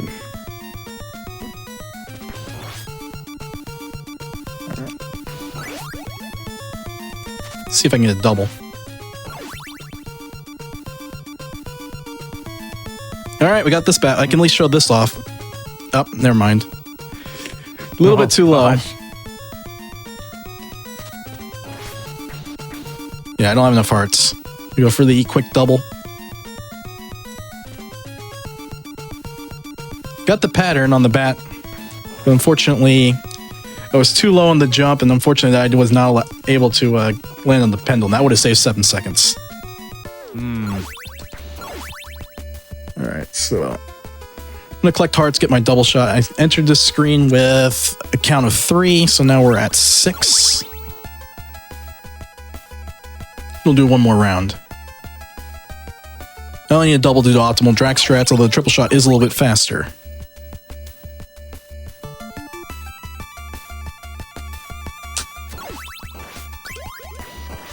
All right, 28's plenty.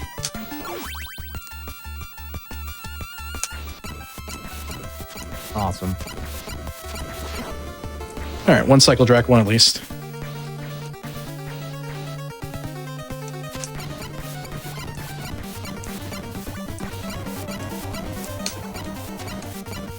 Fortunately, phase 2 is very laggy and it ate a couple of my jumps, but that's okay.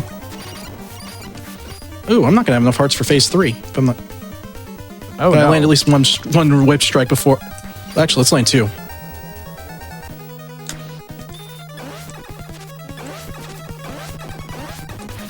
Yeah, this is gonna be a 2 cycle.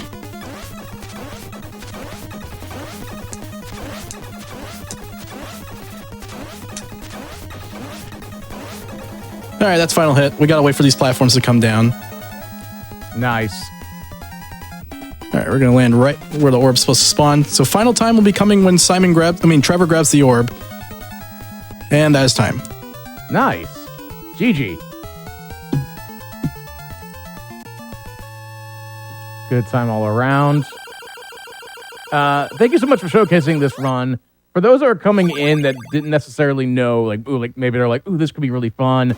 Maybe they want to go off and learn all 4 of these that we're showcasing today as well. Where would they go?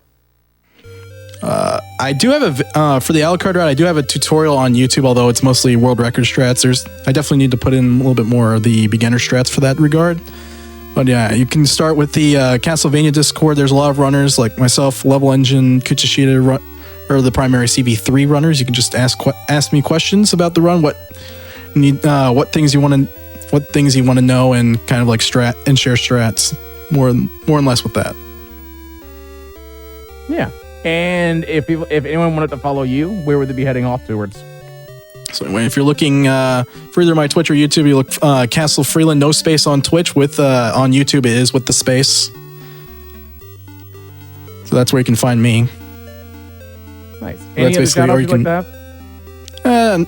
Oh yeah, I'd like to shout out JSR. He's going to be running the Famicom Sypha route at AGDQ 2024. It's going to be a slightly different soundtrack, maybe a more full soundtrack due to the VRC6 chip that's included in the Famicom version. Plus, you're going to see some pretty broken stuff in that speedrun. This is a preview. Nice. That one, so make sure you check that one. Yeah. Well, Freeland, thank you so very much for showcasing that amazing Dracula or Castlevania 3 run. That was fantastic. And for those of you in the audience, do not forget we got one more Castlevania run coming up here. Obviously, it's Super Castlevania 4. We got all that coming up here.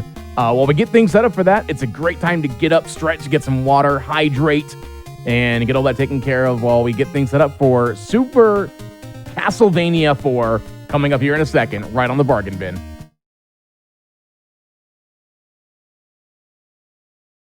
All right, and welcome back to the bargain bin. I'm still here. That's your host, Midnight Vesper. Hey, by the way, if you're watching this on YouTube, be sure to hit the like button on that channel or in that video and subscribe to the channel as well. Also, head on over to twitch.tv/GamesDoneQuick to watch all of our shows live. And of course, do not remember, while this is the last run of the evening, we have some great stuff coming up tomorrow, including Arcade Pit and Speedruns from the Crypt. That's going to start at 7 p.m. Eastern. Now, let's go ahead and get things set to our last run, as we've been going through the NES classics of Castlevania 1, 2, and 3. Now we moved on to the Super Nintendo with Super Castlevania 4 with Kenshin Trek. Take it away. Hey, hello, welcome everybody. Thanks for the introduction. Yes, we are going to run a Super Castlevania 4 in the whip-only category. It's my pleasure to be here. I would like to introduce two people who are going to do live commentary throughout my run.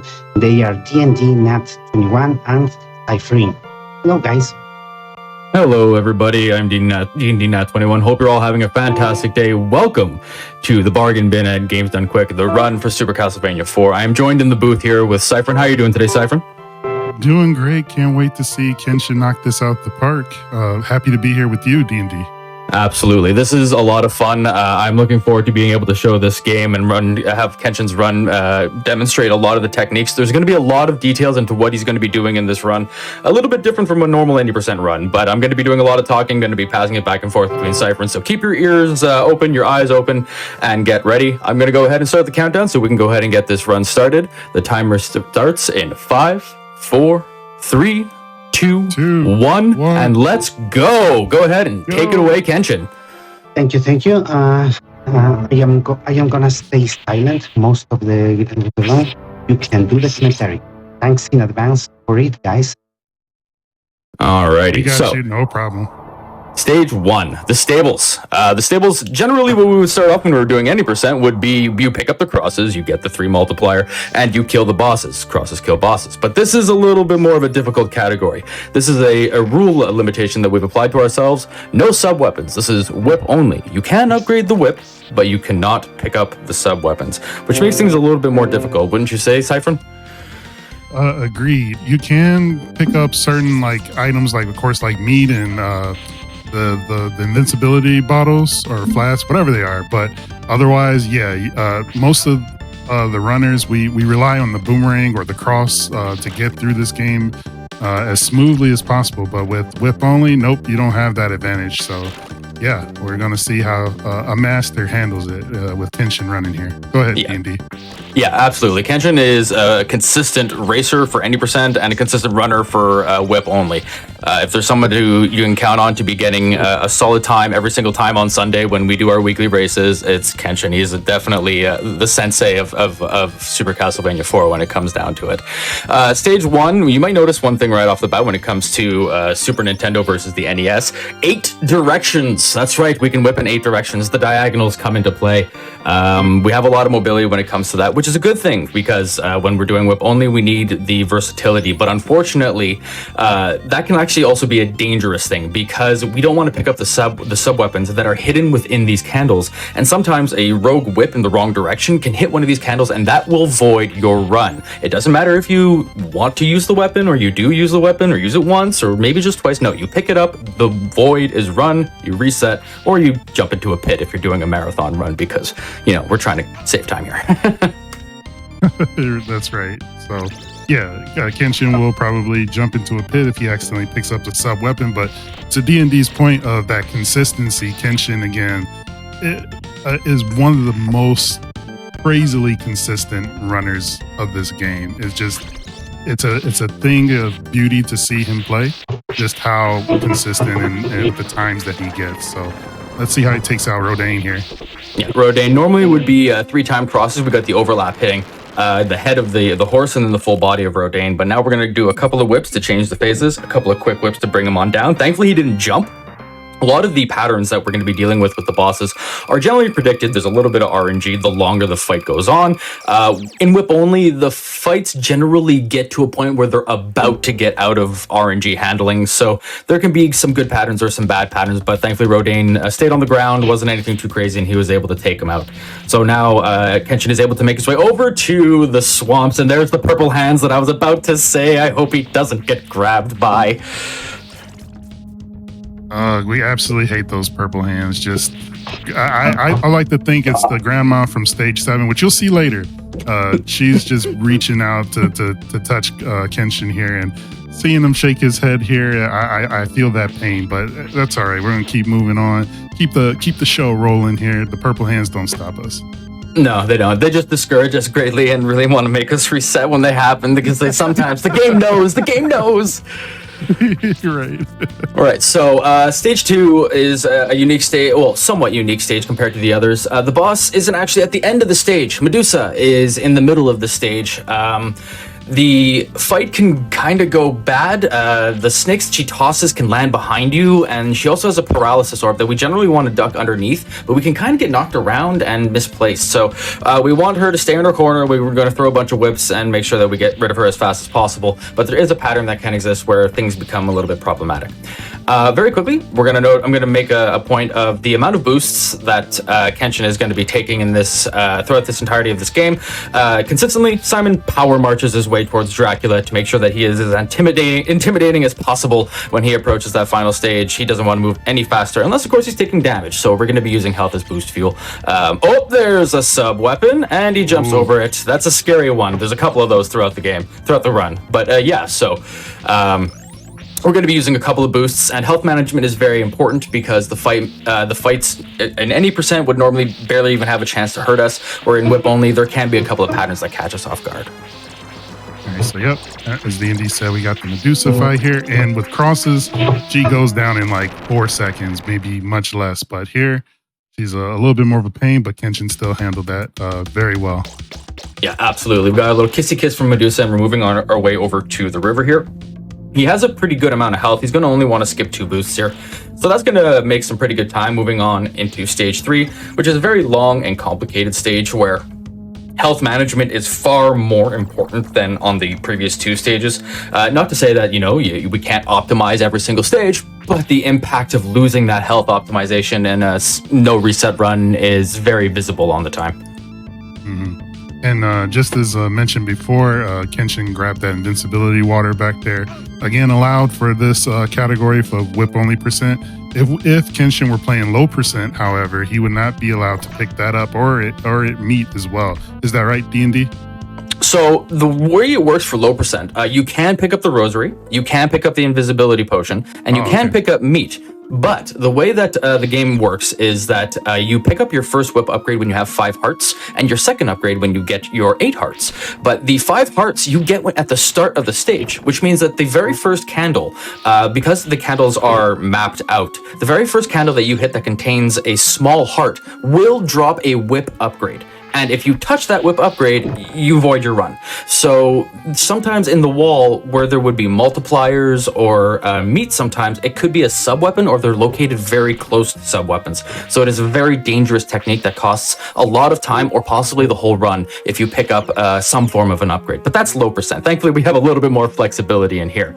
Speaking of flexibility, the Mudmen have provided Kenshin a ton of flexibility when it comes to health. Thankfully, he was able to take these patterns and jump over them. They do damage, 4 points of damage when they're at their full size, which is a lot. It creates an odd amount of math for the amount of health that we want to use throughout the stage here. But that was a very, very good set of Mudmen's where the patterns were walking towards Kenshin. He was able to create breaks and go into the waterfall where we're going to see a really interesting bit of technique here on the rings and use all these boosts to get through the waterfall. So what can you tell about the ring glitch there, Cyphron? All right, well, with the ring glitch, Simon can grab onto the ring and pressing the opposite direction of the ring can sort of extend his whip outward to a length that'll allow him to boost up, as you just saw Kenshin did right there. It takes advantage of the screen scrolling here on this stage in particular so that certain enemies, not that fuzzball right there, but certain ones won't be able to touch you after a given point. But yeah, a nice ring glitch, Kenshin. Yeah, absolutely. That's functioned by basically when we jump, we have like this arc that is programmed with momentum moving forward, or jump up, down, arc, basic programming. But when you're on the ring, you have a pendulum swing. So there's no up or down arc in the jump. If you land on if you use a pendulum, it just does this swinging left to right momentum calculation. But what happens when we hit it from the top? Well, since there's no up and down gravity in a game, unless we program it, the ring, when we push away from the ring, there is no pendulum momentum and we go vertically up. This allows us to pop up off of with a little bit of a jump that is programmed into the swing to create this momentum effect when we swing. We use that to skip good portions of the level and save large portions of the time. We're actually going to see it maybe one more time here. This one's a little bit more of a finickier one where the Bone Dragon sometimes doesn't want to play nice, but it's a very useful technique that we can see used here and in a couple of other locations, depending on what type of ooh, that was a scary one. And there we go. Yeah. Okay, that was good. He brought it back. So that's actually, it's a very, very fun technique once you get used to it, but it is a very scary technique when you're learning it. It gets a little close. So here we are coming up to Orphic Vipers, the twin-headed dragon, which is just lag city. Yeah, it definitely is. With the crosses again, we make short work of the Orphic Vipers once this water rises, but since we have the whips, we try to overlap the whip attacks, like to hit both heads and hopefully take them down here. Yeah, and the lag reduction in this game is key. There's a lot of lag, a lot of sprite overload that we actually abuse. We'll see that on stage 8. We actually saw it just before here, where we took the boost off of the dragon head and we scrolled the screen in a way where there was so many sprites on screen that the game was like, oh, we hit our cap and we don't want to crash. So what do? We don't spawn the creature, and that's actually beneficial to us. You'll also see this on stage 9. We'll point it out a couple of times. But right now, good job on Orphic Vipers, did some great amounts of damage, didn't get knocked into the water, which is always a scary thing. And we've moved on to stage 4, where we will be facing some fun naming conventions and some interesting techniques if he should go for it in a marathon attempt. Yep, so coming up here, ooh, nice boost from that, what we tend to call the Skeletons Richards, just because it's a more PG-friendly way to refer to the Richards, to the Skeletons. And so, he did some nice boosts there and also avoided some sub-weapon pickups because they're so easy to grab because you're probably so frantic whipping around and you want to take them out, but we can't on whip only just because we'll accidentally pick up sub-weapon. Yeah, there's even some other runners that have gone a little bit more masochistic or sadistic, depending on how quickly they send out their hacks and mods, where they do pacifist percent, or they do,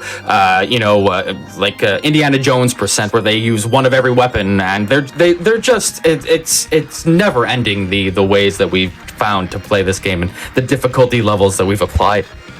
Yeah, and shout outs to Drunken Draconian there, and even Retrofoul TV, who I see in the chat here, who's played a version of this where you can't see anything, like the game is completely dark or completely black. Oh wow. Yeah, we like torturing ourselves when it comes to the community. It's a hard game, and the one thing, just a quick moment to the community, is that it's always against the game. We're very much a very helpful community. The second that there's a strat that appears, we're in chat in Discord, we're discussing it, we're testing it, we're trying to figure it out. The community is very active and very, very helpful on that.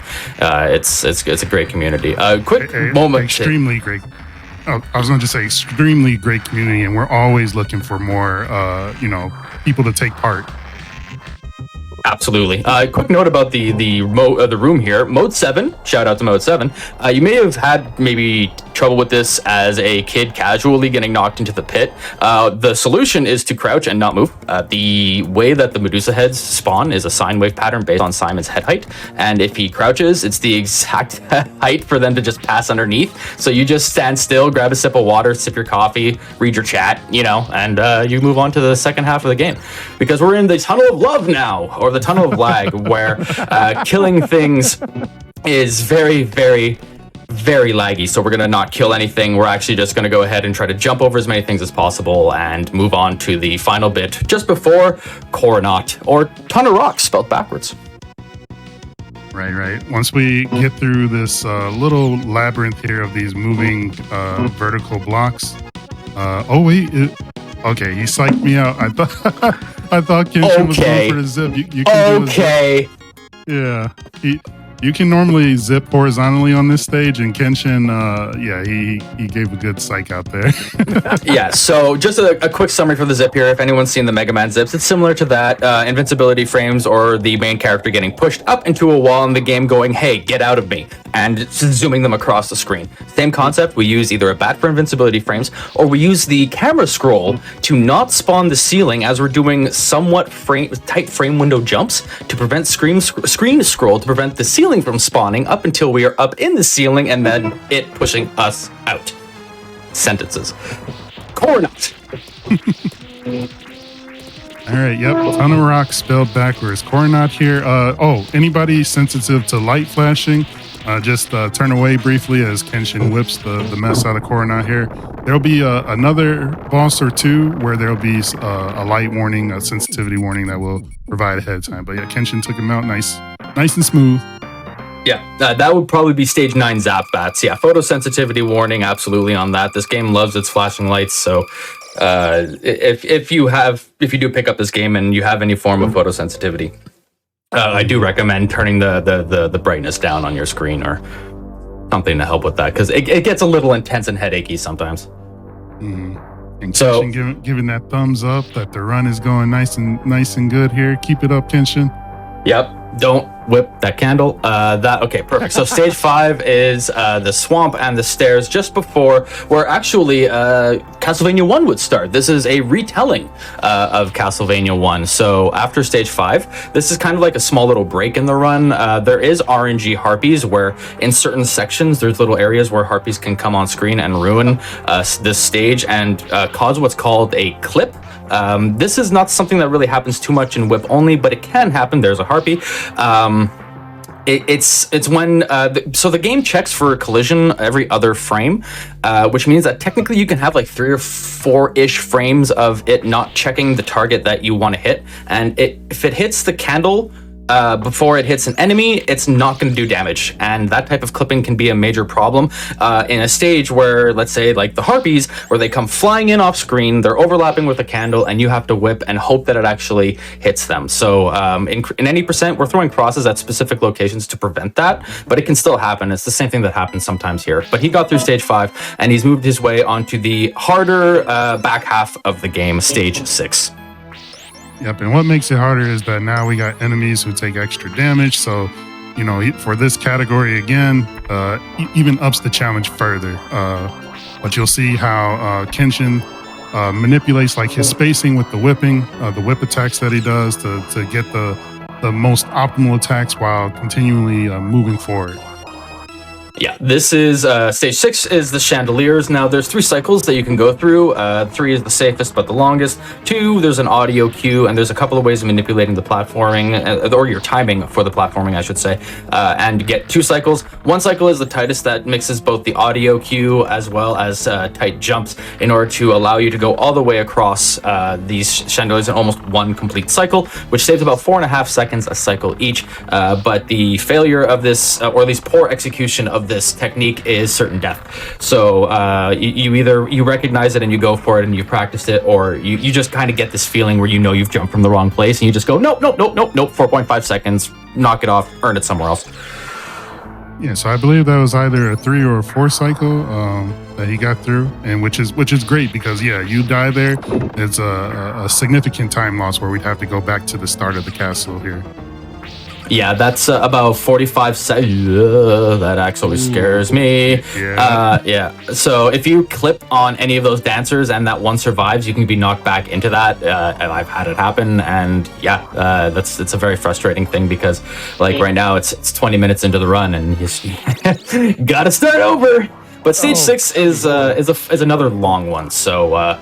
It's a good way to take your time, move forward, grab the wall meat if you can, and make sure that you make it to the end, because the dancers at the end are a fun pattern, but you can get pinned into a corner, and we don't want to have that happen if you get knocked back off of a platform. And great manipulation of the phantasms that were chasing him there, because otherwise, if he would have killed him, then there would have been 2 additional phantasms that would have spawned in front of him and caused him trouble. Shoutouts to the Anduin boost right there. Anduin boost! Where he walked across those spikes. That was very nice, very nice. Yeah, named after the infamous and renowned speedrunner Anduin, running joke on the inside of the community. He is indeed infamous and renowned. He is currently the whip-only record holder, if my memory serves. So much respected on that. But the Anduin boost has been it's swag. It's swag points. It is. Shout outs to Anduin. Yep. Oh, and we are now in the Richard Heck way. There is a much more adult version of this name, but we hate this hallway because you have to have a certain amount of health to take the proper amount of boosts. Whip only, it's a little bit more of a stop and kill and try to save as much time by jumping and whipping versus standing and whipping, because when you are standing whipping, you are locked in place. When you are jumping and whipping, you can at least get forward spacing, but if you are jumping forward and let's say you miss, well, you're going to get knocked back. So you really end up losing a lot more than just standing and taking it safe sometimes. Coffins, nice, taking a good boost all the way through there, and then we're gonna go ahead and have ourselves a nice dinner on these animated tables. What are we? Are we in a Disney movie? What is this? And then be our guest. Be our guest. So we're going to go ahead and defeat some inanimate objects that become animate and move our way to the dancers, which were hilariously named, I believe it was Paula Abgul and Fred Escare, if my memory serves me properly. That is correct. And again, with the crosses, they would not be on screen for long, but here we get to see them move around, show off their moves, and then unfortunately separate because we can't have them together. No, it's a toxic relationship, honestly. It's for the best. It's for the best. It's for the best. Yeah. So now we're going to be moving on to stage 7, the library. It's a fun stage. There's a lot of great tech, and it's headed by the great and ancient knight, Grakul. Grakul. Shout outs to Croonin and Babe. Yeah. They can say that way better than I can, at least. Yeah, absolutely. There's a certain panache that they have when they deliver it. Yeah. So the library here is a lot about sticking to the stairs, taking damage when it's important, so that we can use those iframes to avoid taking major damage. Because weirdly enough, the axes do less damage than physical touch. The axe to the face is actually the optimal way of going through this. So we're gonna try to stick to the stairs, take an axe to the face, walk through this, fall through the stairs. This is actually on purpose. This is something that we're gonna bring up. You know, I might as well mention it now, just while he's gonna go for the book jump here, which is a very, very tight window. One second, I want to make sure that everything goes well. It's a scary jump. Let's see. No, he's not. Okay. I don't blame him for not going for that jump. It's a very, very tight window. So talking about stairs previously, the way that this game is designed, and if you've ever played this casually, you may have had this happen to you. The stairs on this game are kind of botched. There is a specific angle and trajectory that if you go through the stairs and you're holding up, you still will not grab the stairs. You will fall through. This is called Stairs Boss in the community because it's something that is avoidable, but it happens to line itself up perfectly with most of the optimized locations that you want to be jumping onto the stairs, because stairs are slow. Simon takes his time walking up the stairs. You know, he makes sure that he uses his full stride. You can tell by his powerful thighs. But we want to jump, and we want to go ahead and use those stairs as little as possible. And unfortunately, when we jump on those stairs from a specific angle, if you think of a Cartesian plane, the stairs line up on 0, 0, and the game registers 0, 0 as 0, so you fall. And that's not a fun situation to be in, because that usually happens in a very serious pit zone, and you fall to your doom. You fall to your doom, yep. Yep. So Grakul, let's hope he gives him good RNG. Grakul. Yep. Again, Bobby. Listen to Bobby and Croonin do it. They do it way better. Yeah, we got to get him in here just for stage 7. So there's 2 phases that you saw here, where there is the axe, pretty good RNG. He just danced around a little bit. The axe phase, which he slams down the axe, or can throw the axe with the fireball, slam down the axe with the fireballs, or throw the axe. And then the second phase with the sword, he has different types of damage for each, but generally you want him to stay at maximum range so you can keep whipping. But sometimes he can get really up in your face, and you're wasting time jumping and avoiding his fireballs versus spending time whipping. So that was pretty good RNG, pretty good pattern. But now we move on to stage hate. Oh, I hate stage hate. Oh, stage hate, where everything kills you in one hit. So we got these crushers here right at the beginning. We're going to see more of those. Some crushers that that are double-sided. Like you can die from being on top of them or beneath them. And then these swinging crushers, just everything crush, that. Yeah, you're actually going to notice one of the major changes between the two ports. The game was ported over in the same year from the European version to the American version, but there was some censorship that was done. Three of the major things that you'll notice, maybe you saw it already. The crosses have been removed from the game. The game is not known as the weapon is not known as a cross; it is a boomerang. The statues in the back have a little bit more clothes in the North American version. Their parts are covered up, a little bit more decency. And the blood that would normally be on this stage or on the spikes dripping from the ceiling and coating everything is actually acid. So that's why everything's green. And some people are like, no, it's red, it's blood. And it's like, what are you talking about? No, it's acid. And then the argument goes on for another 100 years and Dracula's back. Another 100 years and Dracula's back. Yeah, exactly. And no, it's just because it's different parts around the world. The European Dracula, American Dracula, censorship laws. But so stage 8 here, it's really all about making sure that the enemies are your friends because they provide you with iframes versus the needles, which just completely end your run. And we're coming up to Vegas. You got money on Vegas, Cypher? Oh, I do. I do. I don't know if Kenshin's gonna go for it, but I think he can do it. I think he can take out Vegas here. I don't know if he's a gambling man or not. It's really going to come down to if he's feeling lucky. Let's see. He approaches. Oh no, the needles didn't want to play nice. Okay, I forgive that. I forgive that. That's fine. So Vegas, that pattern on that bridge is RNG. There is a certain basic concept to it, but there is a pattern that exists where if you jump forward, you take the boost to go as fast as possible. You can just be dealt a bad hand, and your run is dead. It saves you. I think it's something like 2.5 seconds, 3 seconds. If you are. If you don't take it, but it's worth it. We always gamble on Vegas. We're addicts for that. We're right. So that was Frankie. You just saw vertical whips actually hit him in front of us. That's because his hit box actually extends a little bit farther than his collision box. Same thing with Simon's whip collision. So we can whip up, take out the potions, and Frankie stays in space in the same place, unless it's a blue potion, in which case he walks anyways. So, stage 9, the treasury. Do you like the treasury, Cypher? I hate this stage. I hate this more than stage hate. Like, it's rude. It's very rude. I mean, it's beautiful. You got all this gold and you're like, ooh, I want to take some in my home with me in my pocket. And then everything again is trying to kill you. And I guess it's karma for the greed, you know? Absolutely. I hate this stage. Yeah, the name of this game, the name of the stage essentially is the treasury first and foremost, actual title. Secondly, it's don't cause lag. These crumbling platforms have a tendency to crumble away at the same time that we have to kill Richards, which causes more and more sprites to be on screen. And as we said before, more sprites, game goes oh no, and slows down.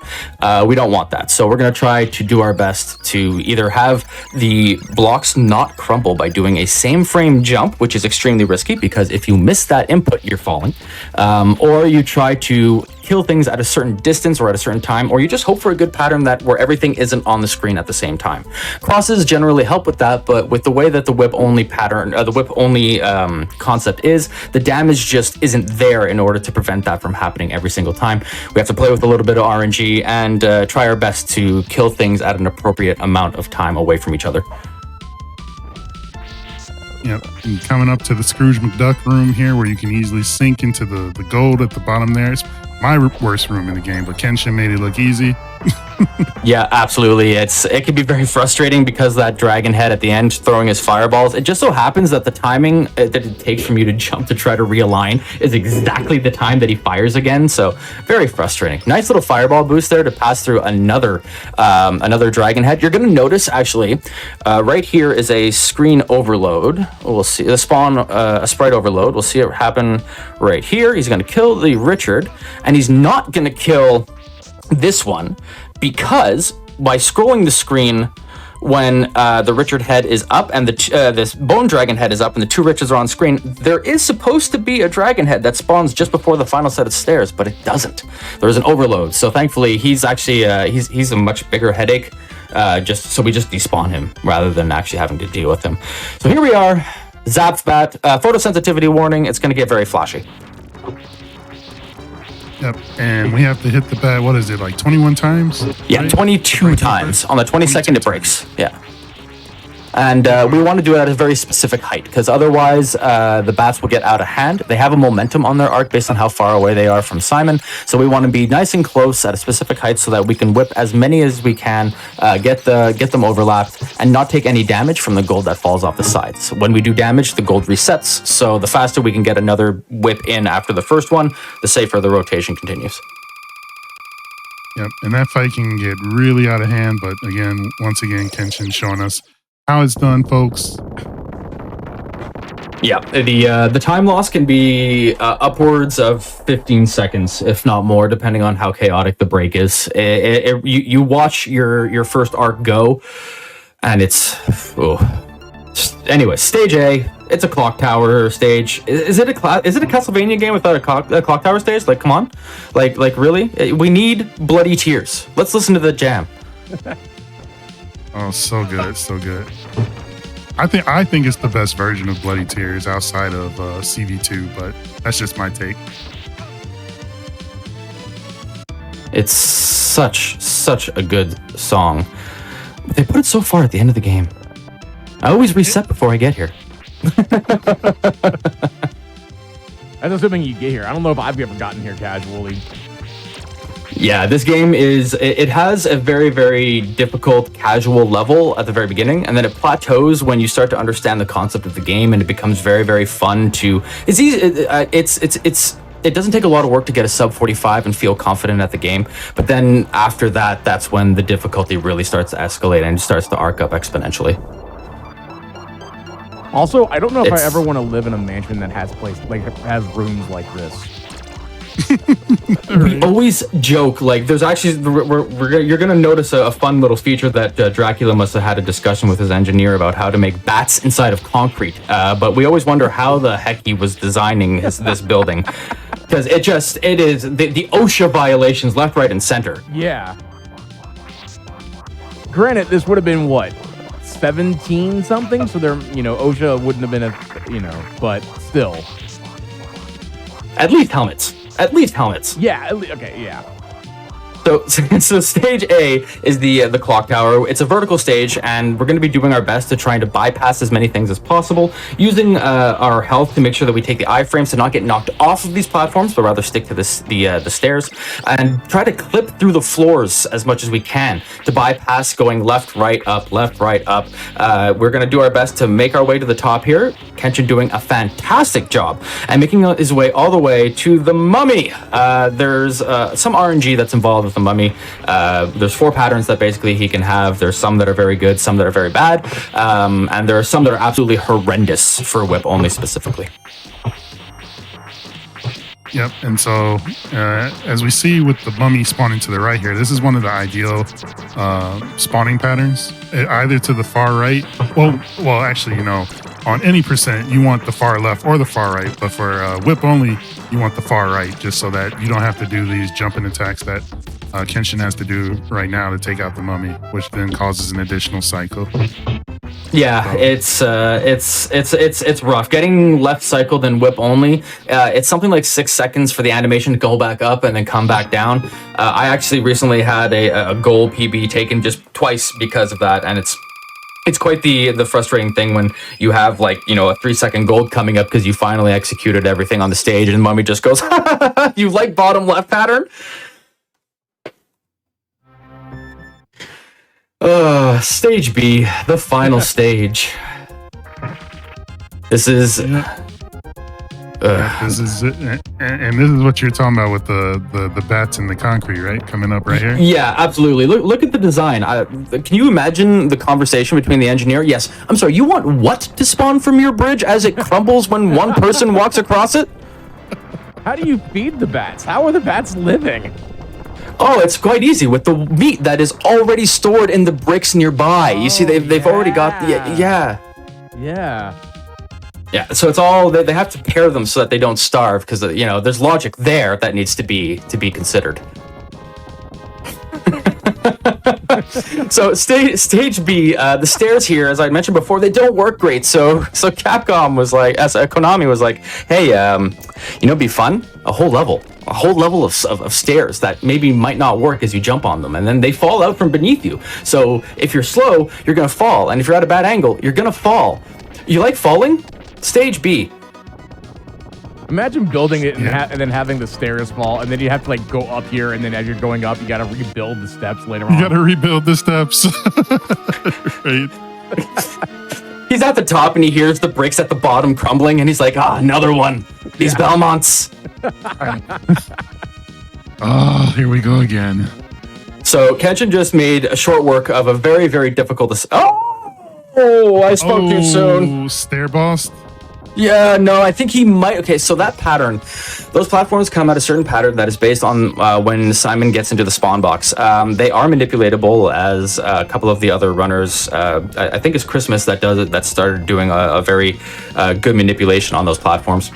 But there is a certain pattern that if you let it go too high up, you cannot reach the stairs. And if you do a turnaround or and not a full jump, you won't be able to reach the stairs. If you go early enough, you're able to jump onto the platform, but you end up taking a lot of time on stairs going up them. So you want to try to find that middle ground. And unfortunately, I think Kenshin ended up finding the spot just below it. Yeah, there's a much better pattern for that. All right, well, he's getting through this time. We got it this time, and I mean, there's still a few more stairs to be a little scared of, sketch, because you can fall through them still too. But we're coming up to the end here, where we're about to go through a trial of bosses, starting with the most infamous, most horrid, most horrendous, whatever you can say bad about Slogger, you can. Was it Destroyer of Dreams? Yeah, that's the Destroyer of Dreams, as Kenshin has rightfully titled this creature. Slagra is in whip only, not as much. I don't want to say it too loud of a problem. But in any percent, normally because of these iframes, when he's green and black like that, he's invincible. He only takes one collision frame of damage when they're checking, and then he has these iframes that last forever. In any percent, we want to try to overlap our crosses so that all three are on top of him, and then it checks for 3 pips of damage every single time, and this makes the fight go a lot faster. But we have to try to align them, and he can do these RNG dashes that you're seeing on screen, but he can do them in the first phase as well with his spear. So that can really misalign all of the crosses. In whip only, it's basically just move left, crouch, whip, move right, crouch, whip, rinse and repeat. But the back half of the fight is a little bit more chaotic. As you can see, Slogger can be very aggressive, and you have to do these evasive maneuvers in order to get into a proper position where you don't take damage, because if you go 1-for-1 with Slogger, you will lose. But he did a very, very good job, and is now moving on his way over to Gaibon, where we let Gaibons be bygones. Of all the bosses here, Gaibon is probably the easiest fight. We just follow him as he floats along in the air, constantly whipping him, avoiding his fireballs. You can destroy his projectiles, at least in the second phase that he shoots out here. So yeah, Gaibon is a joke. Yeah, the projectiles are a little bit. You could use your limp whip actually as like a shield.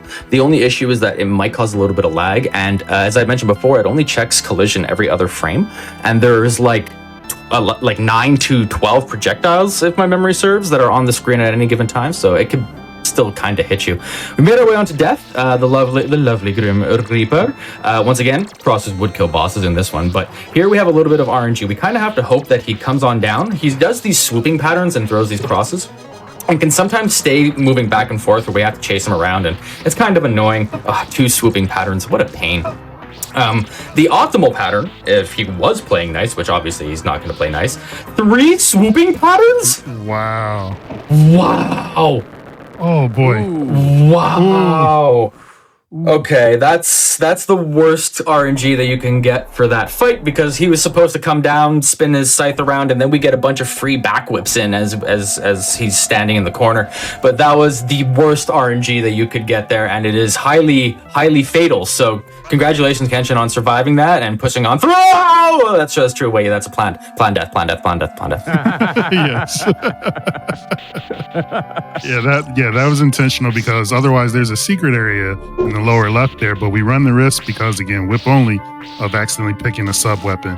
And also that second to last candle coming up into the Dracula room here is a cross, so you have to be really careful about whipping the candles coming into this final area. I actually whipped that cross on a run, and I raged so hard that I ended up on a top 10 rage moments on YouTube. Yeah, it's on YouTube and it's clipped. You go check it out. It's fun. Yeah. I'm sorry, D&D. It's pretty funny. Yeah, it is pretty funny, but just let that know that I think it's actually like PG-18 because of how many certain words I may have used in that clip. So just be of a certain age and above before you go and check that video. So anyways, that being said, we're at Dracula. Dracula has 3 phases. The first phase of Dracula is where he's going to be shooting out the fireballs. We aim for the head. Second phase, fire elementals, aim for the head. Third phase, lightning comes from the sky, aim for the head. Would you have guessed that? The lightning that comes from the sky here is actually a fun little trick. If you're low on HP, you can actually pause and see where they are as they come up on screen and hold down the direction and then unpause and kind of dodge them a little bit better if it's getting close. That is entirely legal in the speedrun. It just takes a little bit longer, but we want to try to do this as fast as possible. Kenshin getting in those whips and taking out Dracula. We're going to have time in about 20 seconds here, just a little under, as the orb is going to drop onto the top of Kenshin here. Simon completing the adventure one more time, and for the 100-year anniversary of Dracula's return. And that, ladies and gentlemen, is Super Castlevania IV. Nice job.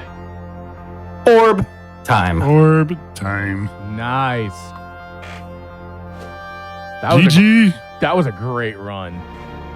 GG, Kenshin, fantastically done. Well under estimate too. That was a great show of the game.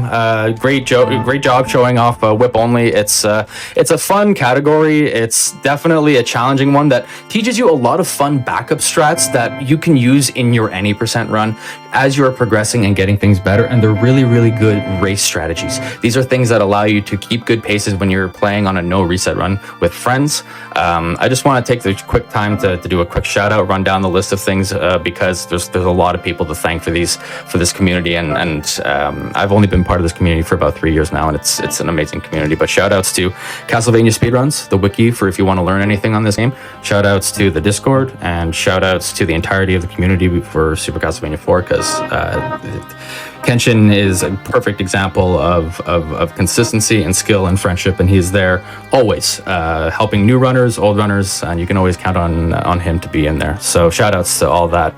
Cyphron? Yeah, just to add to that, like when for a minute there was a period of time the game sort of, seemed like it was on its deathbed or whatever, but Kenshin was probably the one runner who kept the game active. He's always, every night, pinging people, hey, you want to race? You want to race? You want to race? And you have people who come out who do occasionally race with him. Of course, I'm an old man, so I have to, head to bed early if I'm not doing other things. But yeah, like Kenshin is just a testament, a flag bearer, I would say, to the run of this. And if you enjoyed it, the whip only here, and again, you just enjoy Super Castlevania IV, join the Discord, well, first and foremost, follow Kenshin. You'll enjoy his streams. He's an awesome streamer, awesome runner, who does, again, not just whip only, any percent in other categories too, but just a true connoisseur lover of this game. And so follow him, as well as then, join the community, and you'll meet a lot of awesome people that'll also just take you onto the journey of to me, one of the best speed runs that's out there today. So that's all I got. That's all I got. Thank you very much, everybody. Thank you very much for the GGs, the D&D Nats, freeing everybody. Thanks for your kind words I was giving you. I am quite satisfied with this run. It went pretty smoothly. except for that dump death in B2. Apart from that, it was quite nice. Nice RNG, nice Dracula. Death was kind of scary. Apart from that, it was really fun.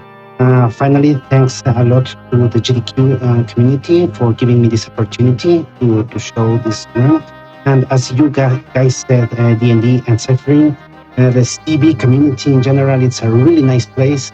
Really nice, friendly people, friends that I can spend time and share time with.